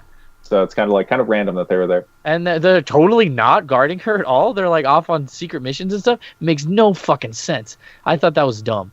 Yeah. I think it could have been the exact same thing just without that line. They just go, hey, let's say her dad, right? Your dad is the king of Shmir, and he wants you to come home. So we're going to take you home. And then everything else could have happened the same way. They just didn't need to say that we were sent here to guard you. Agreed. Like, no, you weren't. You're a really shitty guard. Yeah. They could have just been in the not classes to communicate with Sid more often because Sid's or for a cover, not having to defend guard her. Because they know the not students were being targeted, which is another thing. So Anya is getting taken home, and Sugami is injured because she hurt her ankle during the scuffle last time. And so they all seems lost until Sugami looks at the pumpkins and she goes, you know what? No, I gotta we're a team. You see these pumpkins? Yeah. And so Kim heals up her ankle. She runs. It's Sugami's gauntlet of talking to the main characters of Soul Eater. Yep. She's like, Kim heals my ankle. I'm gonna go find Liz and Patty. Liz is gonna drive me over here. Let's see how Black Star and Maka are fighting that stuff. Oh, Ox is gonna save the limo. Mm-hmm. So it's a lot of the main characters interacting with this series' main character. Down as fuck about that. So I didn't know most of them were Soul Eater characters. I thought they were just calling back to all the people they'd shown us throughout the series. I'm down as fuck for that. So Liz and Patty drive her all the way to where Anya has crashed her car because Anya also wants to meet up with Sugami to save Mei Mei. Also, and then, yeah, she driver's eyes. How do you stop the car? Crash it into a tree. Crash it. Just like, what? Yeah. And also, if you're the driver and someone covers your eyes, you don't drive into a tree. Yeah, you hit the brakes. Whoa, no! Which I assume Anya was hoping he would do. Yeah. I'll show you, girl. So then they end up meeting up, and then Anthony, I need you to correct me if I'm wrong here. I know Soul at one point can turn himself into like a broomstick. Yeah. But doesn't he have to ingest like a switch's soul or something for that? In order for them to resonate, for him to fly, they had to resonate in order to do it. Oh, and okay. that's the craziest part about this. About this part is that, Soul and Maka resonating is ridiculous. Like, you remember the first time that it's ridiculously common. Right. Piano and everything. Exactly. No, these girls can just do it. They can just do it. No, we're just in the not class. We're not important. Whatever. We can just do whatever they do. So they get on the halberd. Yep. They get onto. She gets on. Sugami turns into like a broomstick halberd. Kana gives this crazy speech, and then she hops on the halberd, and then they fly 2 inches. I do like that they can't necessarily control it at first, or they still have a hard time.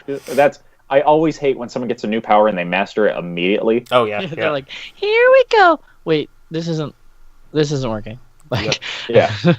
And so she has to get a running start, and then they have to, and even then they don't know how to land. They don't know how to change altitude, and so I enjoy after getting rid of the idea that they were able to do that so quickly. Yeah. I enjoyed the sequence because then they fight a Stein. They hear from Akane that Stein has a bit of antidote for the toxin, So they go to Stein to get the toxin for Mei Mei, and they have this whole altercation with Stein and the DWMA like group saying that they need the toxin and they have to test it to make sure that they can mass produce it. And they're like, we need the toxin to save our friend. And Stein gives them the toxin, and he's blocking blocking the suits. And then they fly away. And Thought it was awesome. I like that part a lot. That part was really well done. Because it's just more that they're bringing everybody back. You know, I like that. This is 100%. This is the most Stein. Absolutely. From the original anime. He's spinning him off. Yeah, he's spinning around in his chair, and he's like, he just doesn't even care. Like, that was awesome. And they go like, you gave him the antidote, and he just opens up a thing, and he's a bunch of the antidote, and he's like, what? He's like, I find my jokes hilarious, and that's funny. That was funny. You win this time, Chuck Huber. Yeah. I could tell it was Chuck Huber. Yep. See, so that's something I think the show does well as far as the resonating thing. Earlier in the series, they describe it rather nonchalantly. They're like, yeah, in order to unlock your true potential, you have to resonate with each other. So then I'm like, well, obviously they're going to do that later in the anime. And then they do. I had no idea that it was a big thing at all. Yeah, well, how many times do we hear, a Let's sound? Go Soul Resonance? Yeah, exactly. Let's go Soul Resonance. Or the DWMA's philosophy. A sound mind resides within a sound something like that, or a sound soul. The sound mind resides, but sound soul resides in, I can't remember, yeah, but it's like every episode, like in the first season, has it. So they fly off to save Mei Mei, and it's finale time, boys. Episode 12 rolls around, and they confront her, and this is a question I have: does every creepy anime villain have to lick the face of their hostages? No, but it was weird. Fucking great. Every time, she's just drives the point. Like, you want this? Well, I licked it. I licked it, so it's mine now. It's mine now. You can't have it. It's so like she's using all these kids to attack like all of our like side characters and everything. We get some really cool. We get some cool Black scenes moments and stuff. We get some cool scenes with Jackie and Kim like teaming up, like becoming partners again. Yeah, that was cool. We get some awesome BDSM hypnosis fetish going on, licking of the face. Yeah, that's stuff. Classic. Liz and Patty show up to help the dorm, and then this is where I was like, holy shit, this villain is like hardcore, because they're like, we're just knocking him out. This will be easy. And she goes, knock out this guy. And the guy himself. And I'm like, holy shit. Yep. So our two main girls get in a fight with Mei Mei, and they're basically trying to catch Mei Mei so they can give her the antidote. And Mei Mei's not making it easy. She's fucking them up. She's punching them. She's trying to stab at them. She finds a chainsaw at one point. Starts trying to chainsaw them. Throws it up in the air. Throws it up in the air because Anya gets her from the back, and so the chainsaw starts to fall. So Anya dodges it, and she catches it, and Anya's like, "What the fuck are you doing?" And so then they capture her, and Sugami puts the antidote in her mouth, goes up to Mei Mei, shoves her mouth on each other's mouths, and she spits the antidote into her mouth.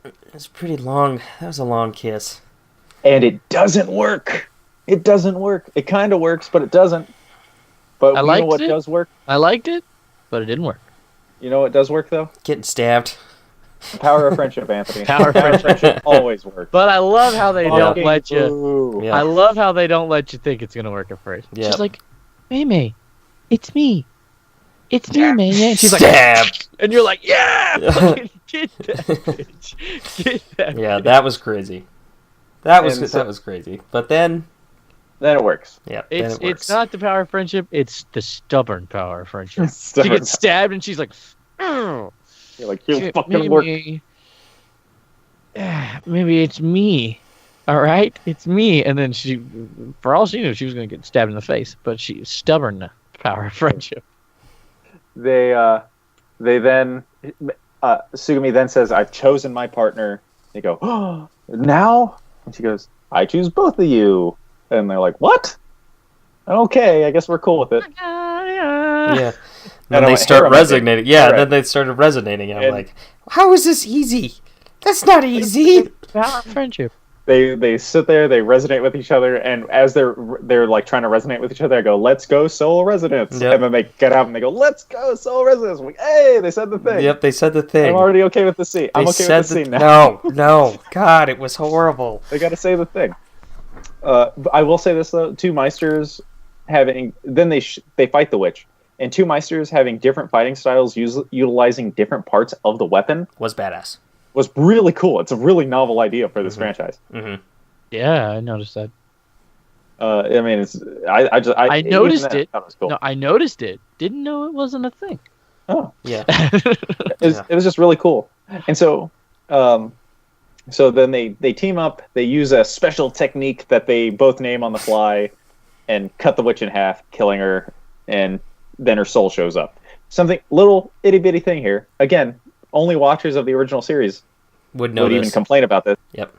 Souls are supposed to look like really cool, and that was just a standard evil looking soul. Yep. And so that kind of part of me was thinking, is she dead? Mm-hmm. Is she dead? Is that her soul, or is that someone else's soul? Right. But then I'm like, you know what? They probably just didn't want to put the production into it. Exactly. So, I agree. I kind of knew that the way they fight's different because they do mention that no thing has two Meisters. So I kind of know, but just wanted to add that. So everyone kind of get separated for a bit, and Sugami says her line from like the first episode with the teenager who's in love with love type deal, but that wasn't even like a big plot point. Like, so I thought it was a weird callback. Yeah. And so they eventually reunite, and they kind of make their peace at being a weapon with two Meisters. And that's the end of the series. That's it. Fun fact with this stuff, manga is done. It's only 42 chapters or whatever. In the final fight, they unlock a new form for her, and she has like a scythe form. And so, yeah, so so when they get separated and they come back, she goes, "Oh, this is Ashino, like it's Akane's relative. Like this is Akane's relative. She knows how to fight with my scythe form." And they kind of look at her and they're like, "What?" She goes, "I have three Meisters." And they go, "Bum, bum, ba, now." Oh, and they end? Oh my gosh. And so that's where, if you didn't like the resolution of her going with two Meisters, the manga didn't make it any better. Why not Zoidberg? Huh. So yeah, the series is over. Manga's over. There's nowhere for this to go. It's definitely ending at a one season show. So at the end after going in through an anime, we normally like to talk about how we would fix an anime if it needs fixing. So Anthony, I know you probably have a good paragraph on this. So I am going to ask DJ to start us off. DJ, that's right. What part of this anime do you think needs fixing, if it does need fixing? Gotta be honest, you kind of threw me under the bus here. This anime needs fixing with its pacing a little bit.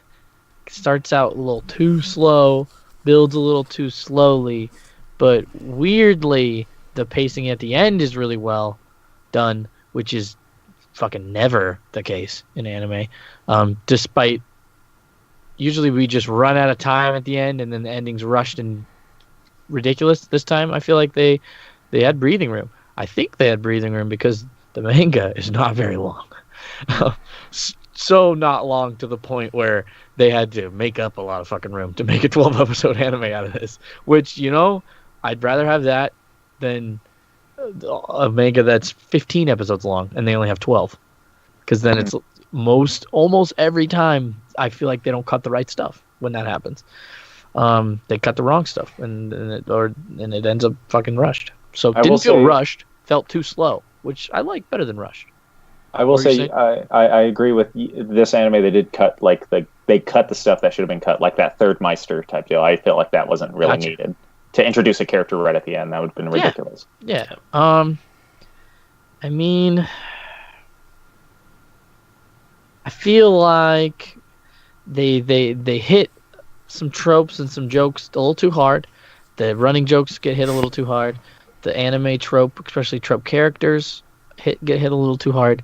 But other than that, I mean, it could have been a lot better given the fact if we got all that nonsense out of the way. You know, if there wasn't so many jokes going over and over again, if there wasn't so many, if the characters weren't so tropey, I think they get.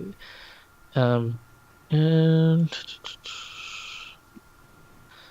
towards the beginning, it's a little lame. Maybe make it a little bit more, not exciting, but give me something more to watch towards the beginning. Mm-hmm. It's a lot of nothing at the beginning, and I don't like that either. That's one of the reasons I feel like I don't like a lot of slice of life animes, because it's a lot of nothing. So definitely make it more interesting at the beginning. Yeah, it definitely struggles from that that problem that I think a lot of slice of life anime struggle from, where there's not much happening, but it builds and it builds and it builds and it gets rolling and it gets better towards the end. So yeah, I think that's a shaky list of what I would fix. Okay, like for me personally, I agree with a lot of what you said. My big thing would be to get those comedic moments and that plot and those plot moments and kind of just blend them better at the beginning. I felt like it was almost watching like two shows that were kind of like airing together in the same thing, where it was just with the same characters, where it was like, oh, here's this comedy part, and then it got real serious, and then we went right back to the comedy. Like the transitions just felt like really instant for me, and I would have liked a better blend. You guys are saying it was jarring before. Yeah, it was jarring. I agree with that. Yeah, I feel like it would be. I feel like if it was blended better, I wouldn't have. Well, one, I wouldn't have called it jarring, but I mean, I think I would have taken it easier as to criticizing its identity, like quote identity crisis. Where maybe call it poo-poo. Yeah, but it was just one of those things where it was that illusion. Maybe I attributed it to identity crisis instead of bad writing because it felt so jarring, and that's really one of the big parts. Maybe there's this world that's been built for 3 seasons, and they do a good job of existing in that world. And I kind of just wish that maybe we have 3 seasons of material with other characters in there. I kind of just wish that it was a better transition from that area. Again, this isn't a problem for somebody who hasn't seen Soul Eater, but like Kim and Jacqueline are just so different such different characters than what they appear as in Soul Eater. So I kind of just which is weird because it's written by the same guy. So, do they end up being more their characters they are in the show? Well, eventually are they just written very differently the whole time? Well, they're like, Kim is kind of seen like as kind of just like the mysterious girl like character, and like Jacqueline doesn't really talk, and in this series, Kim and Jacqueline very like animated. Yeah. So it's kind of just weird to see them be more developed in this than they are in the main story. And maybe reach a point where they're how they are in the main story. Yeah, then it would be really cool. You know, give more backstory on them. You'd be like, that's how they got that way. Yeah, exactly. Like I think it would have been, for a fan of the original series, it would have been nicer to see them blend better together with the image. Essentially, it's just I wish this show was better mixed with everything. It's very lumpy. In sense, if I'm going with a batter analogy here, it's very lumpy. I wish it was a smoother batter. Would you say the reverse of that is like something that is good? Let's call it a throwback to the original series. Is what's his name? Sid? I would say that I did like Sid more, because Sid in the original series, like Sid seems like as against what Anthony says originally. I think Stein and Sid, who are big parts of the original series, are really good in this series. I feel like they're the same characters. And so I thought that was cool. And I did enjoy that Sid kind of had this build up to his death. Again, granted, it still wasn't as big of a build up as they made it seem like in the original. And it wasn't you didn't get to see it. You didn't get to see it. But it is, so. I didn't know, like what you mentioned before, that it's different than what they imagined in the show. You know, I think that's really cool. That they're like, remember what we showed you before? That's not what it was. Yeah, I like that a lot. I think that's a cool throwback. yeah, I enjoyed that cool throwback to it. So again, there's some parts of the show that I thought did well, but there are other parts of the show that were just very weird and awkward. All right, Anthony, you're up. Yeah, without trying to repeat a lot of what you have said and what DJ has said. I do agree with most of your points. I'd start off by saying that changing this anime would change fundamentally what it is, and like my overall expectations is coming from somebody who is very much biased, in the sense that I loved the original Soul Eater, series. Like that's something that it's one of my top 5 animes of all time. So changing this anime to try and fit more so what a prequel to me would feel like, would, like I said, change the entire anime. But like if we're sticking with this particular layout, I thought that they did a pretty good job as far as like the template goes, and as we kind of spoke about in episode 1, like building that world and using the source material to better excel at telling this individual story inside of the Soul Eater universe. I think that they excel at that specifically. However, I think that this is also used as some of their downfall as well. So the thing that I would change more so is I would try to tie it in more methodically with the original series. Like, give us a timeline. Show us exactly where, what is going on. Specifically, for somebody who hasn't watched the original series, I think that knowing that this world exists in the Soul Eater world, go a little bit more in depth. Show us exactly what it means to be a Meister and a weapon and everything else like that. And I think that they don't do the best job at, but they at least give us a little bit of content. And it's those context clues that we kind of brought up consistently throughout our kind of episode breakdown that I think that they're missing. I think that adding more of that in and pacing the anime much, much better, and even going as far as like restructuring episodes 6 through 10, I think would be also a really great idea. I personally did not like the exposition of the final episode, and I thought that the resolution was also something that could have been fixed. I think that the coolest nod to Soul Eater that they possibly could have done is Soul and Maka get every one of their souls that they need.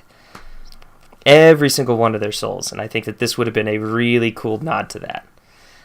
Seeing them more so, and I know that they were just more of an accessory characters in this particular anime, but showing them more so would be just that, it would just go that much more further as to envelop everyone into the Soul Eater universe. I think that they could have done a better job on that. Character-wise, I know we've all got our specific likes and dislikes of certain characters and certain tropes. I thought it was a pretty decent smattering for a slice of life anime. I wouldn't change the characters at all. But I agree with DJ's point that the pacing definitely could have been better. It absolutely could have been quicker, and I also agree with Jake that I feel like as far as like their storyboarding is concerned, they succeeded with. I'd like to add, in my opinion, the pacing is like a gripe. Like, it's not that big of an issue. Like, compared to other anime pacing, even animes that are like really good pacing wise, this anime is way, way better pacing wise. It's got pretty good pacing. It could be better. That's why it's a gripe for sure. But it's got way better pacing than even some like solid animes do. Also, I wanted to say, I definitely agree with you with teaching me more about the universe. I didn't fucking know a lot of the time what they were talking about. Maybe even taking some of those characters that I don't know out a little bit and giving me more of the characters that I know from this series, right? Mm-hmm. Especially like they had the whole episode on the fucking twins. Like, I even knew who they were and I didn't care, right? I liked that it was kind of a fan service episode. I like fan service real much, but you could have done the fan service with Mei Mei. I know her, you know. Mm-hmm. But as far as like a timeline, I definitely wouldn't have liked that because I don't know what those events are that you're talking about. If you're like this many years before this thing. I don't know what that is. Yeah. So I liked that I had no idea when it was taking place. For all I knew, it was 10 years in the future. I liked that. This is like going off of their structure. Sorry, not to interrupt you, Jake, but this is kind of going off of their structure where they want you to go into this anime knowing at least a little bit about the universe. And like, I think to that point, I think that having a timeline, because they're expecting people that are already invested. This isn't something that they would recommend to somebody who is just getting involved into Soul Eater. So, Anthony, are you saying would your changes make it more dependent on the Soul Eater franchise? Like instead of like letting it like stand alone, like it definitely would be like, hey, here's a fun prequel for the Soul Eater universe, instead of saying like, here's a spin-off, but more of a dependent prequel. And honestly, that's what I would expect too. I mean, coming from the guy who literally wrote the original series, like it would be different if this was picked up by a different studio or a different somebody else who had just earned the rights, like a different anime director, like who went through and was like, you know what, this would be kind of neat to put all of these characters into this universe. But I feel like all of these changes, and I feel like the way that it's originally written, it relies on somebody else's previous knowledge of the series and the world that they exist in.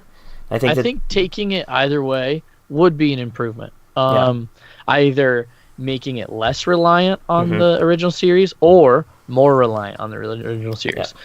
Making it more reliant does create a barrier of entry, but it also makes it so the whole series makes sense, right? Right. Creating less of dependence on it, you still have a little bit of stuff that people aren't going to understand, but you can have a lot less of it, and there's going to be no barrier to entry. So I think either way, either more or less would be an improvement. The only downside for me for pulling further away from the series would be you lose what I think he was attempting to get. You lose those people who want to see Soul, who want to see Tsubaki, who want to see those main characters. And those callbacks are cool. Yeah, they're nice. They're nice callbacks, but I wish they were more callbacks instead of like plot points of like, oh well, here's why Liz and Patty aren't dicks because of this girl Tsubasa, and it's like. And it's kind of like, it's weird because she's never mentioned ever again. Right.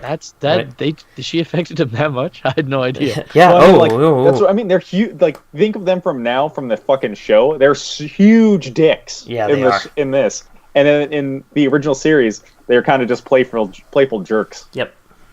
Like their personalities they have at the end of this series are their personalities throughout the whole show. That's not my complaint with them. But it's like, it's strictly because this girl told them it's pretty cool to be you. Right. And it's weird that they never talk about her again or talk about the time they worked at the cafe. Well, it's like, and correct me if I'm wrong for using this vernacular again, but it turns it into a very niche type of style, almost like cult classic-y, where you'll have people that follow Evil Dead and they know all about Evil Dead and everything else like that, but then when they start watching halfway through this particular series and they expect to see, they don't have any expectations going into this particular series, and I think that this anime does a very poor job of that, in that sense. And I think that world building wise, it creates a world that you're already familiar with, and envelops you into that world. I think that it does a poor job in that sense. To use your Evil Dead analogy here, and this is how come Ash versus Evil Dead is great. It's talking about the callbacks. It's not. We don't have an episode where Ash talks about killing his evil clone. Right. We have an episode where Ash kills an evil clone and he goes, "How many times am I going to have to kill evil clones of myself?" And then just walks away. And that's what I love. That's what I like. It's a callback to Ash has done this before, but we don't sit there and we don't get a whole episode about how Ash has done this before. I can completely agree with that. Yeah. Little nuggets, but not make them too important in the storyline. Exactly. Like, I like that a lot. So you'd be pulling away a little bit from being connected to the original series. But so it lessens the barrier of entry, but you also maintain the callbacks for the diehard fans. Like Dragon Ball Z is great at that, right? Yeah. Like most people who watched Dragon Ball Z back in the day had no fucking idea Dragon Ball was a thing. Right. But if you watch Dragon Ball and then you watch Dragon Ball Z, first of all, your mind is blown out of its fucking head, right? From the first episode, right? You're like, what the fuck? But you don't need that. And then second of all, like once he goes sees Korin, you're like, fuck, that's Korin. Goes sees Yajirobe, you're like, yeah, it's fucking Yajirobe right there, right? But you don't have to fucking watch Dragon Ball to love the show at all. Mm-hmm. They don't go, I'm Korin from Dragon Ball. You know, they don't do that. The best callback to that is during the Majin Buu like Spirit Bomb, and it's showing like everybody give their energy. There's launch there, and hardcore diehard Dragon Ball fans go, "That's launch," but it doesn't sit there and be like, "Hey Goku, it's me, launch, giving you energy." It just pans across, and there's launch, and then it goes away. Go, if only someone could give me energy from my past. What? Right. Yeah, it's just there's launch, and it just continues to go to like different scenes of people from this Dragon Ball series. Mm-hmm. But I mean, to go back to the Soul Eater and the use of my expression saying that it has kind of that identity crisis, that's more so what I mean. Is this going to be a true prequel, or is this going to be a standalone series that's going to be set in the world of Soul Eater? That's where the identity crisis comes from. I get what you're saying now. I thought you were saying it doesn't know if it's an action anime or a slice of life anime. No, that's my fault. Okay. That's my fault. Okay. So. There you go. That's a very your wording with that. It doesn't know if it's a true prequel or a spin-off or a series that takes place just in the same universe. Mm-hmm. Mm-hmm.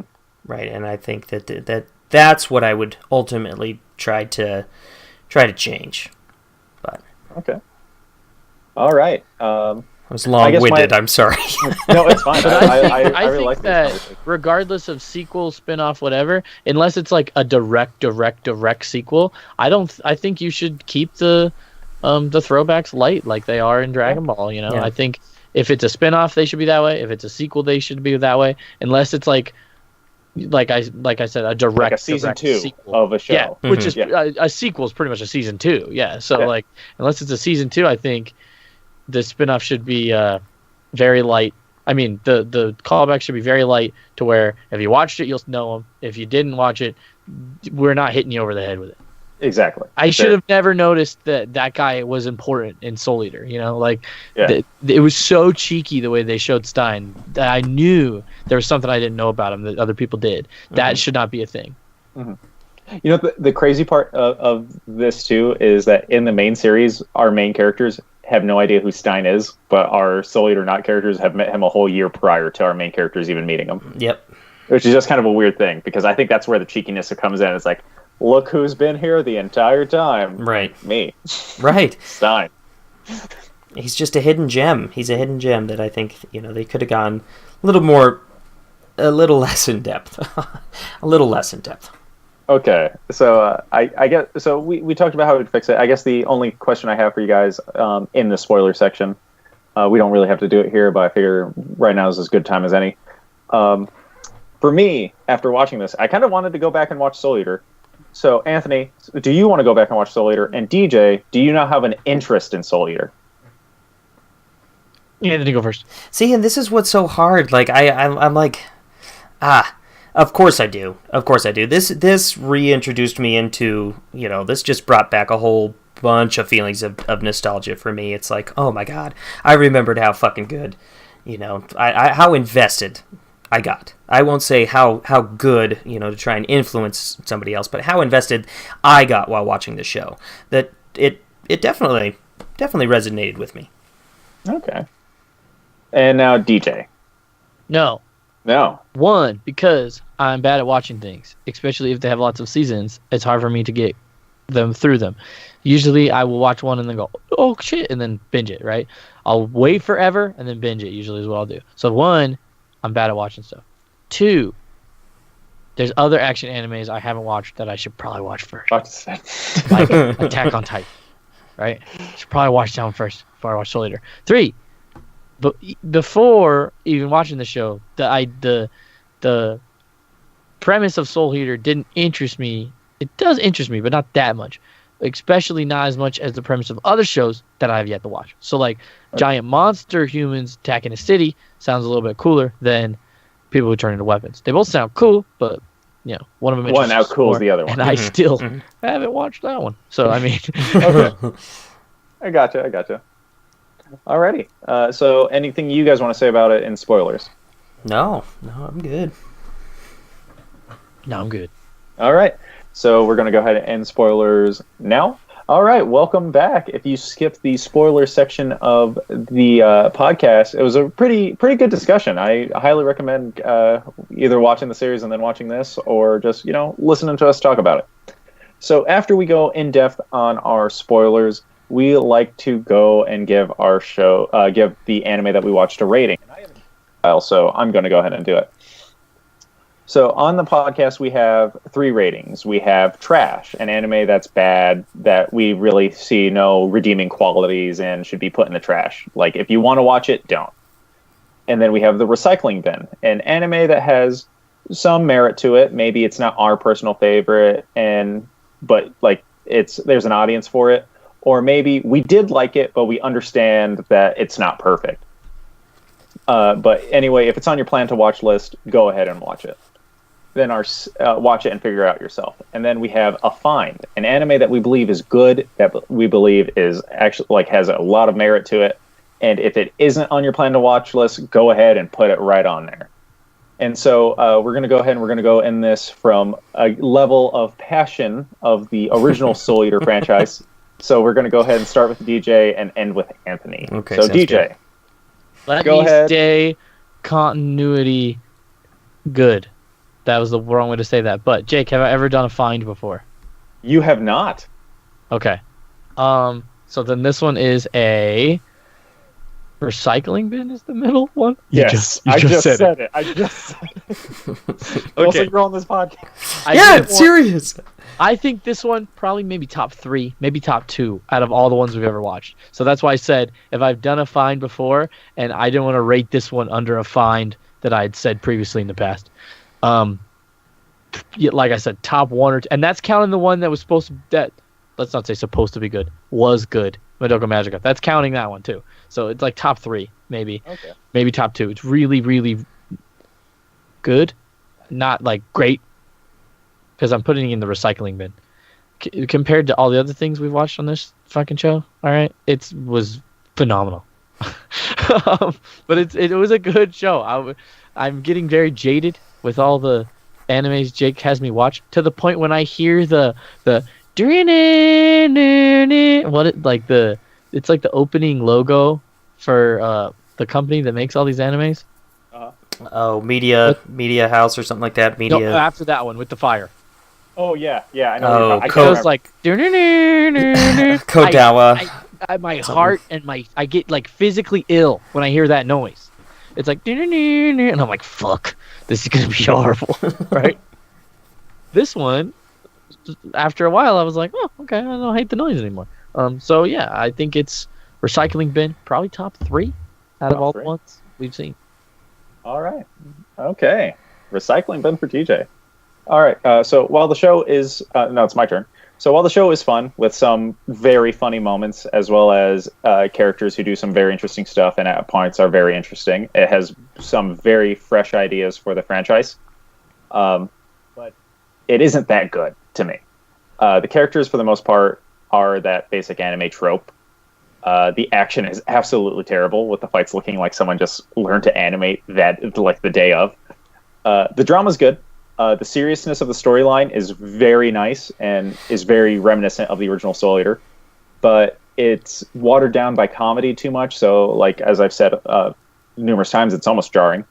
The show has kind of this feel of not knowing who it wants its audience to be. Like it really wouldn't appeal to the diehard fans of the original Soul Eater, since its themes and action are extremely different. And it's kind of awkward for a standalone show, since it focuses so much on our main trio interacting with the cast of the original series. It almost has this feel of a canon fan fiction due to how much Sugami has like influenced some of our main cast. At one point, I was half expecting her to give Soul his headband. just because I'm like, well, that wouldn't be too too off course for this. But that being said, the show is not terrible, but it's not great, meaning the show belongs in the recycling bin for me. If you're a Soul Eater completionist who isn't anal about the integrity of the series, but enjoys callbacks, I believe this is a show for you. I also feel like if you are a person who kind of likes that slice of life anime-esque feel, but kind of want to get into the action-y sorts of anime, this is kind of a slow burn into that. I just looked at all the animes we watched. This is the best bad anime we have watched. This is the best bad anime you've watched. Not counting Madoka, because that one was supposed to be good. This is the best, skirting out Valkyrie Mermaid, who used to have the top spot. This one is the best bad anime we have watched. Oh, both involve girls kissing and girls turning into weapons. That makes sense. They found my niche, I guess. Huh? Yeah, serious. All right, Anthony, take us home. Okay, this is... you don't... let me just actually start off by saying you don't have to... you don't have to listen for very long to find out that Soul Eater is one of my favorite animes. And while I'm not a diehard Soul Eater fan, it's not something I have tattooed on my body. It's not something I go around telling everybody about. It's just a show that I was extremely invested in. So, I mean, going into this anime, to try and start off, by finishing up to the thought that I had in the opening, to say that I was a little, I want to say, let down when I watched this anime is kind of, it's pretty accurate. I was pretty let down when I watched this anime because I thought it was an interesting concept. I thought that it would be pretty neat to see a slice of life anime involved in the Soul Eater world, and what I got was a show that was struggling to find out whether or not it was a prequel or whether or not it was trying to provide the Soul Eater universe with a little more content. Got some pretty, I would say, average characters. I'm not putting it very nicely that I wasn't impressed with the characters that were there. I thought that, just as always with the Soul Eater universe, I thought that the weapon design and concepts of the characters' weapons were interesting. And just as always, I was pretty invested in that sense alone. I think that this show falls pretty short when it comes down to the fight scenes, which definitely is not a nod to the original show. And as far as the animation is concerned, it's relatively similar, but definitely left a lot to be desired. And I'd say that kind of sums up how this entire show went for me. It left a lot to be desired. I'd say that if you can get past the show's shortcomings, it would be a pretty decent show. I'm not going to agree with DJ in saying it's good. I'd say that we definitely have some shows that we've watched here that belong as a find. This show specifically does not. This show for me is a recycle bin. I'd say that it just doesn't do it for me. I thought you were going to put it in the trash. Yeah, you just shat on it and then you just shat on. I didn't hear a single positive outcome out of that. I'm like, Anthony. I'd say that, like I said, if you can look past the show's shortcomings, the characters, the story, the pacing, it's all decent. It's all decent. It's definitely not bad. It doesn't deserve... That's what I mean by good. It doesn't... Like I said, you said you don't think it's good like I do. I'm not like, it's amazing. It's good. It's just like... It's decent. Like, it's watchable. Like, my favorite thing that I always think about when Jake's giving the examples, he says, if you plan to put it on your watch list, definitely do that. Definitely watch it. Right. So that's what I think when I think of a recycling bin show, and this is absolutely that. If you're planning on watching it, do it. If you weren't planning on watching it, but you like Soul Eater, maybe watch it. If you weren't planning on watching it at all, probably not. It's not worth you watching if you were not interested in it previously. And I agree with that. Yeah. I'd say that I have a hard time putting it in the trash because I don't want it there with some of the worst anime that we've ever watched. Is this the first time we've ever all agreed? Not killing No. We it actually might be. Yeah. Well, because that was all recycling. We all agreed on killing bites. Well, those ones don't count. I wasn't Sure counting they Killing do. Bites when I said this is the second Okay. best one. Okay, yeah. Killing So Bites yeah, is better than Doku. Ooh, I'm gonna keep. Everybody's I'm got gonna their keep own going on opinions, that one. man. Yeah. So yeah, I'd say this is the first time we've all agreed because we've always had kind of a holdout on like somebody. I thought Anthony was gonna trash that one for I sure. almost We weren't did. I almost did, but I just don't think that it deserves that. Which ones that has particular title. Anthony said were fines? Anthony and I have only said that my girlfriend is a show bitch is a bitch. fine Yeah. And I put it in the recycling bin still. recycling Yeah. bin, and then It was Anthony good. it was good. Anthony, I believe, Anthony put Valkyrie Drive Mermaid in the trash. Absolutely. Belongs in the And- trash. I'd say Show Bitch is third. This one, then Valkyrie Drive, then Show Bitch. Yeah, and so yeah, we've had kind of a holdout. So that makes it two recycling bins and three recycling bins. Sorry, we were just talking about how that three recycling bins.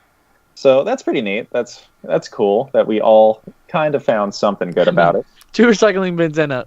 And two recycling bins, and the one where Anthony threw it and it bounced out of the trash and landed in the recycling bin, and Anthony went, I'm not gonna do it. Yeah. That was, you know. I don't know. It's just like you think about School Days. Think about how bad the writing was in School Days. That's a horrible show. To put it this way, with DJ talking about his best bad anime, for me, School Days is our best bad anime. I'm not talking about that. I think this is better than School Days, but if we're talking like bad anime that would be fun to watch with a person, I think School Days is really good. Ugh. I think if that's the approach you're going for, then yes, absolutely. Go watch that show and cringe all night long. Like it's kind of the approach that DJ said that one should take King's Game. Yeah. Is that it's a good bad anime to watch. I think that one was that's the anime that caused the most contention between all of us. I think you and I put that, me and DJ put that show in the recycle bin. Yeah, I put that shit in the trash. That was the only time I think I've gone lower than everybody. Yep. Normally, I'm the happy guy, in the middle or higher. So that one I was like, no, you're all fools. I was like, I want to watch this with people and just drink and talk about how shitty it is. Yep. Like, Anytime I would rewatch it with a group of people and drink and shit on it. Anytime somebody dies in a ridiculous way, you get to drink. There you go.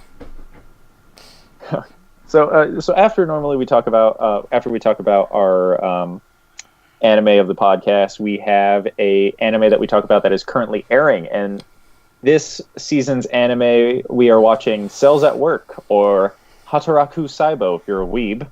I only add that part because I say it all the time. I only add that part because to find the discussions on our anime, it's not Cells at Work. It's Hataraku Saibo, and it pisses me off.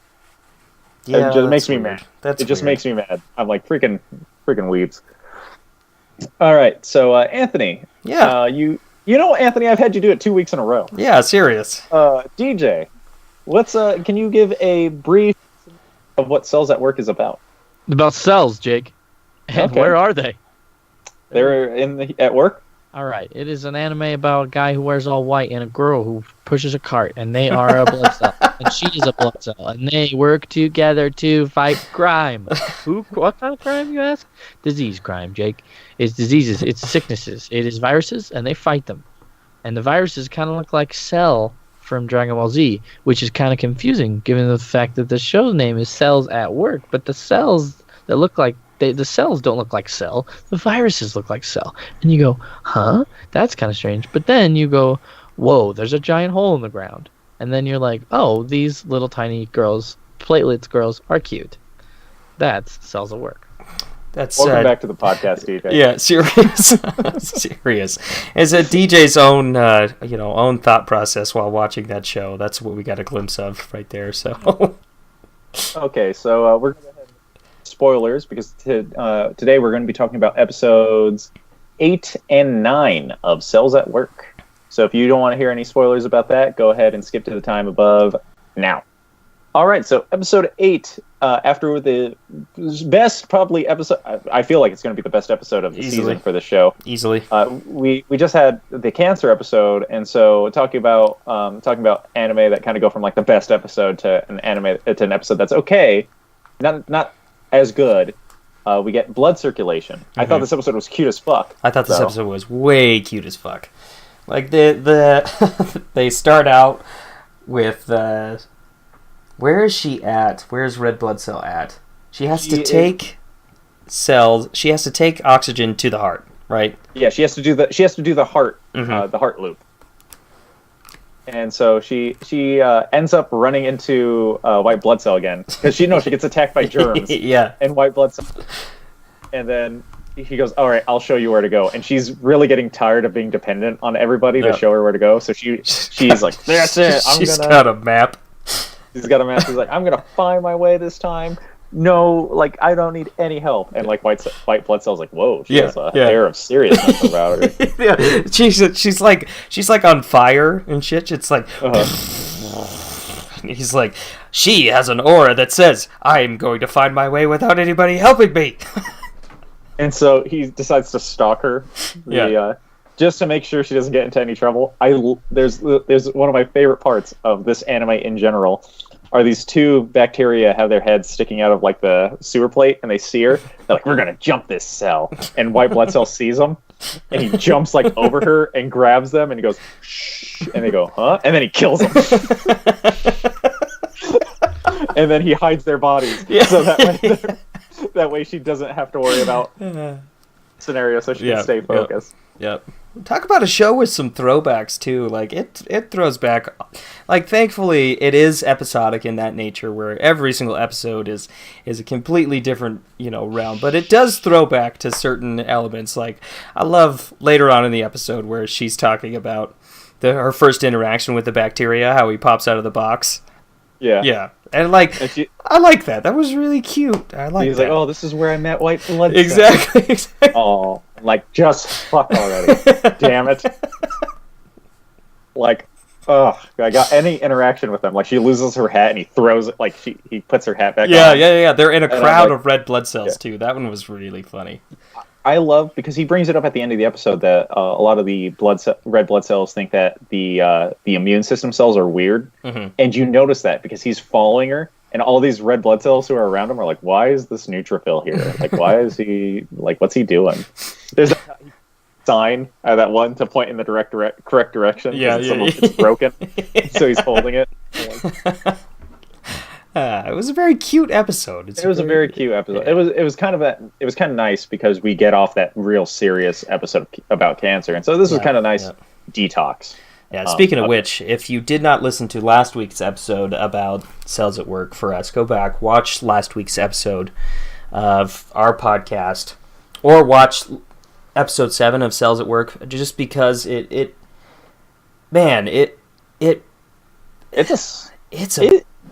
I don't even know how to describe it. It's so confusing. It makes you feel such conflicting feelings about literally a cell that destroys your entire body. Yeah, it's definitely different. So, I love it. So it was just really cool. And then get that calmer, like, nice little episode. It was. I'd say that as far as pacing goes, would you say that at this point it's kind of dropped the ball in that sense? I mean, should it have already followed? Should this episode had already been as hyped as the last? I personally think this episode. I think the cancer episode should have been the last episode. I agree. I'm so worried about how this anime is going to end. Yep.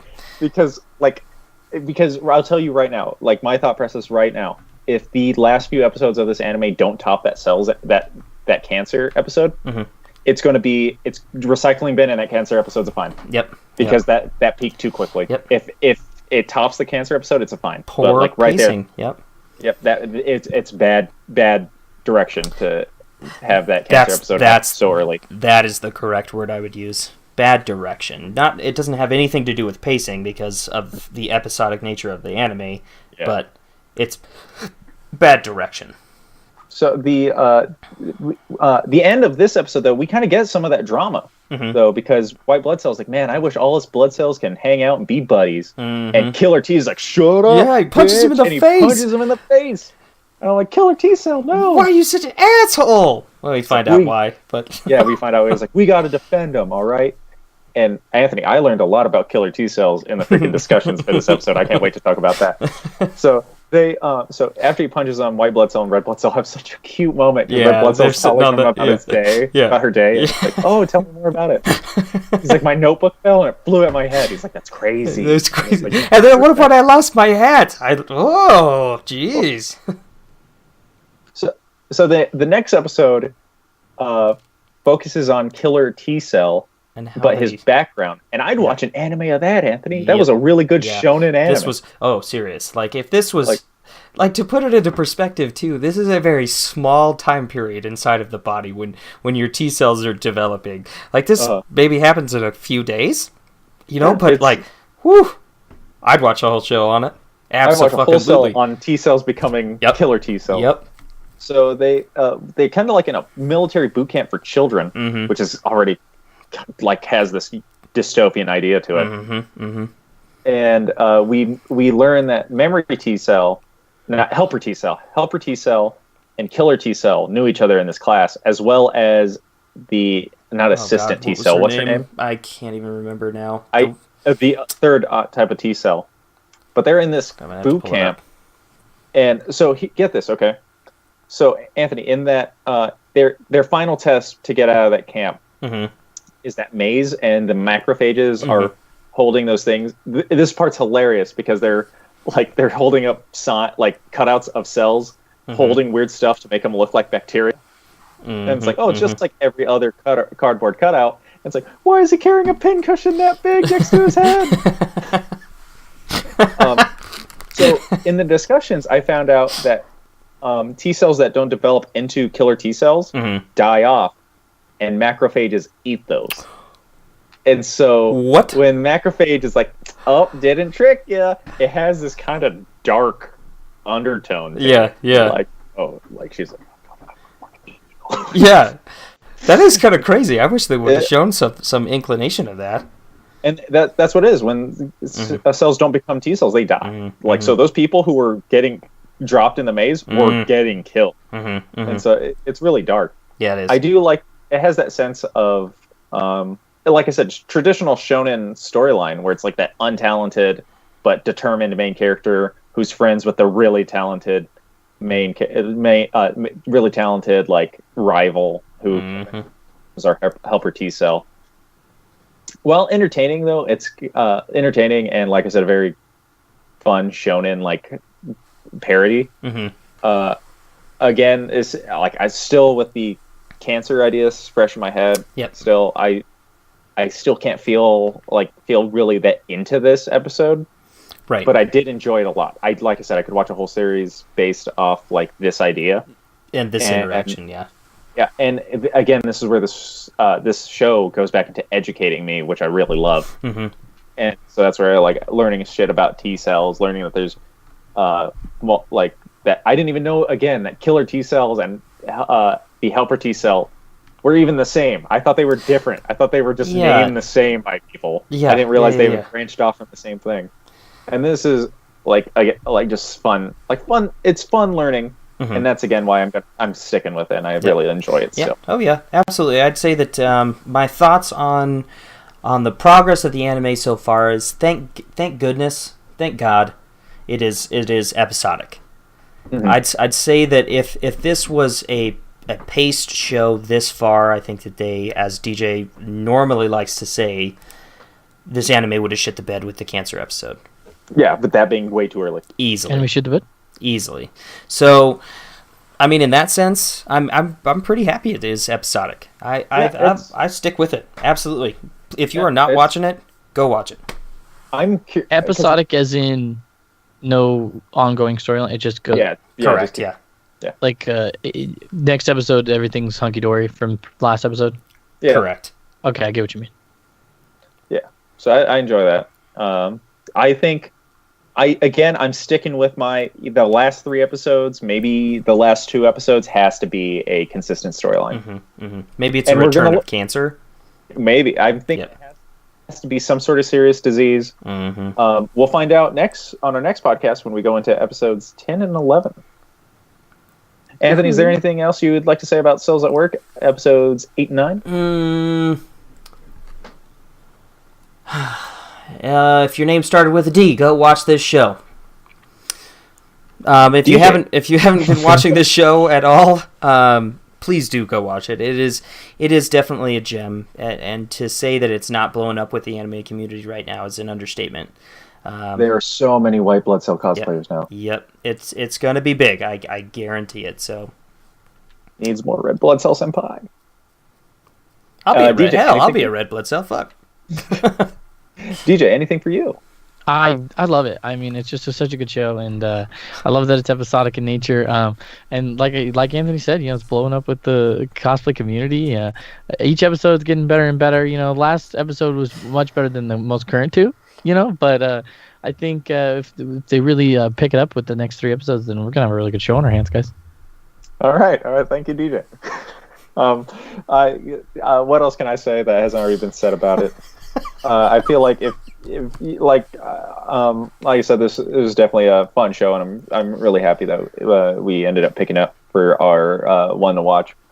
So okay, we're gonna go ahead and get out of spoilers now. Welcome back. If you skipped the Cells at Work portion of our podcast, if you want to learn about biology in a really fun way, you should give it a shot. So at this point, I'm going to do a quick shout out to our buddies over at the Nerd Blaze. We'll go ahead and put a link in the description. I was just over there recently on their Anime Ricochet podcast, where 2 unsporty guys talk about a sports anime. I am a sporty guy, so I kind of switched it up a little bit. Whoa! So I was able to talk with Jeff and Kobe about Uma Musume Pretty Derby, a show about horse girls racing, and it was pretty fun. You guys should give it a watch. It's we had a lot of fun talking about it, and it's a pretty good show.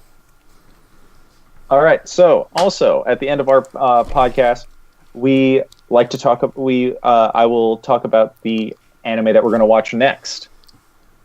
So guys, tell me really quick, what are your guys' feelings on vampires? Sexy. Sexy. It depends. I watched Dance in the Vampire Bund. That was pretty good. So question: how big are the vampires' boobs? Oh, they were little in that one. They were real small. How big are they? In this one? Yeah. Well, considering there's only 1 girl and 6 boys in a reverse harem vampire anime based off a visual novel. Okay. Diabolic Lovers. It's diabolic, but spelt weird. Diabolic Lovers. And just how to big give you are her boobs?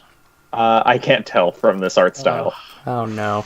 Oh, is it got a weird art style too? It looks I suggest looking it up. The poster for it looks really weird. Oh, they spelled diabolic with a K? And it has a 5.7 rating on my anime list. That low? That's low. That's low. My goal here, guys, from now on is going to try and dethrone Handshakers. Good fucking luck. Yeah, good fucking luck.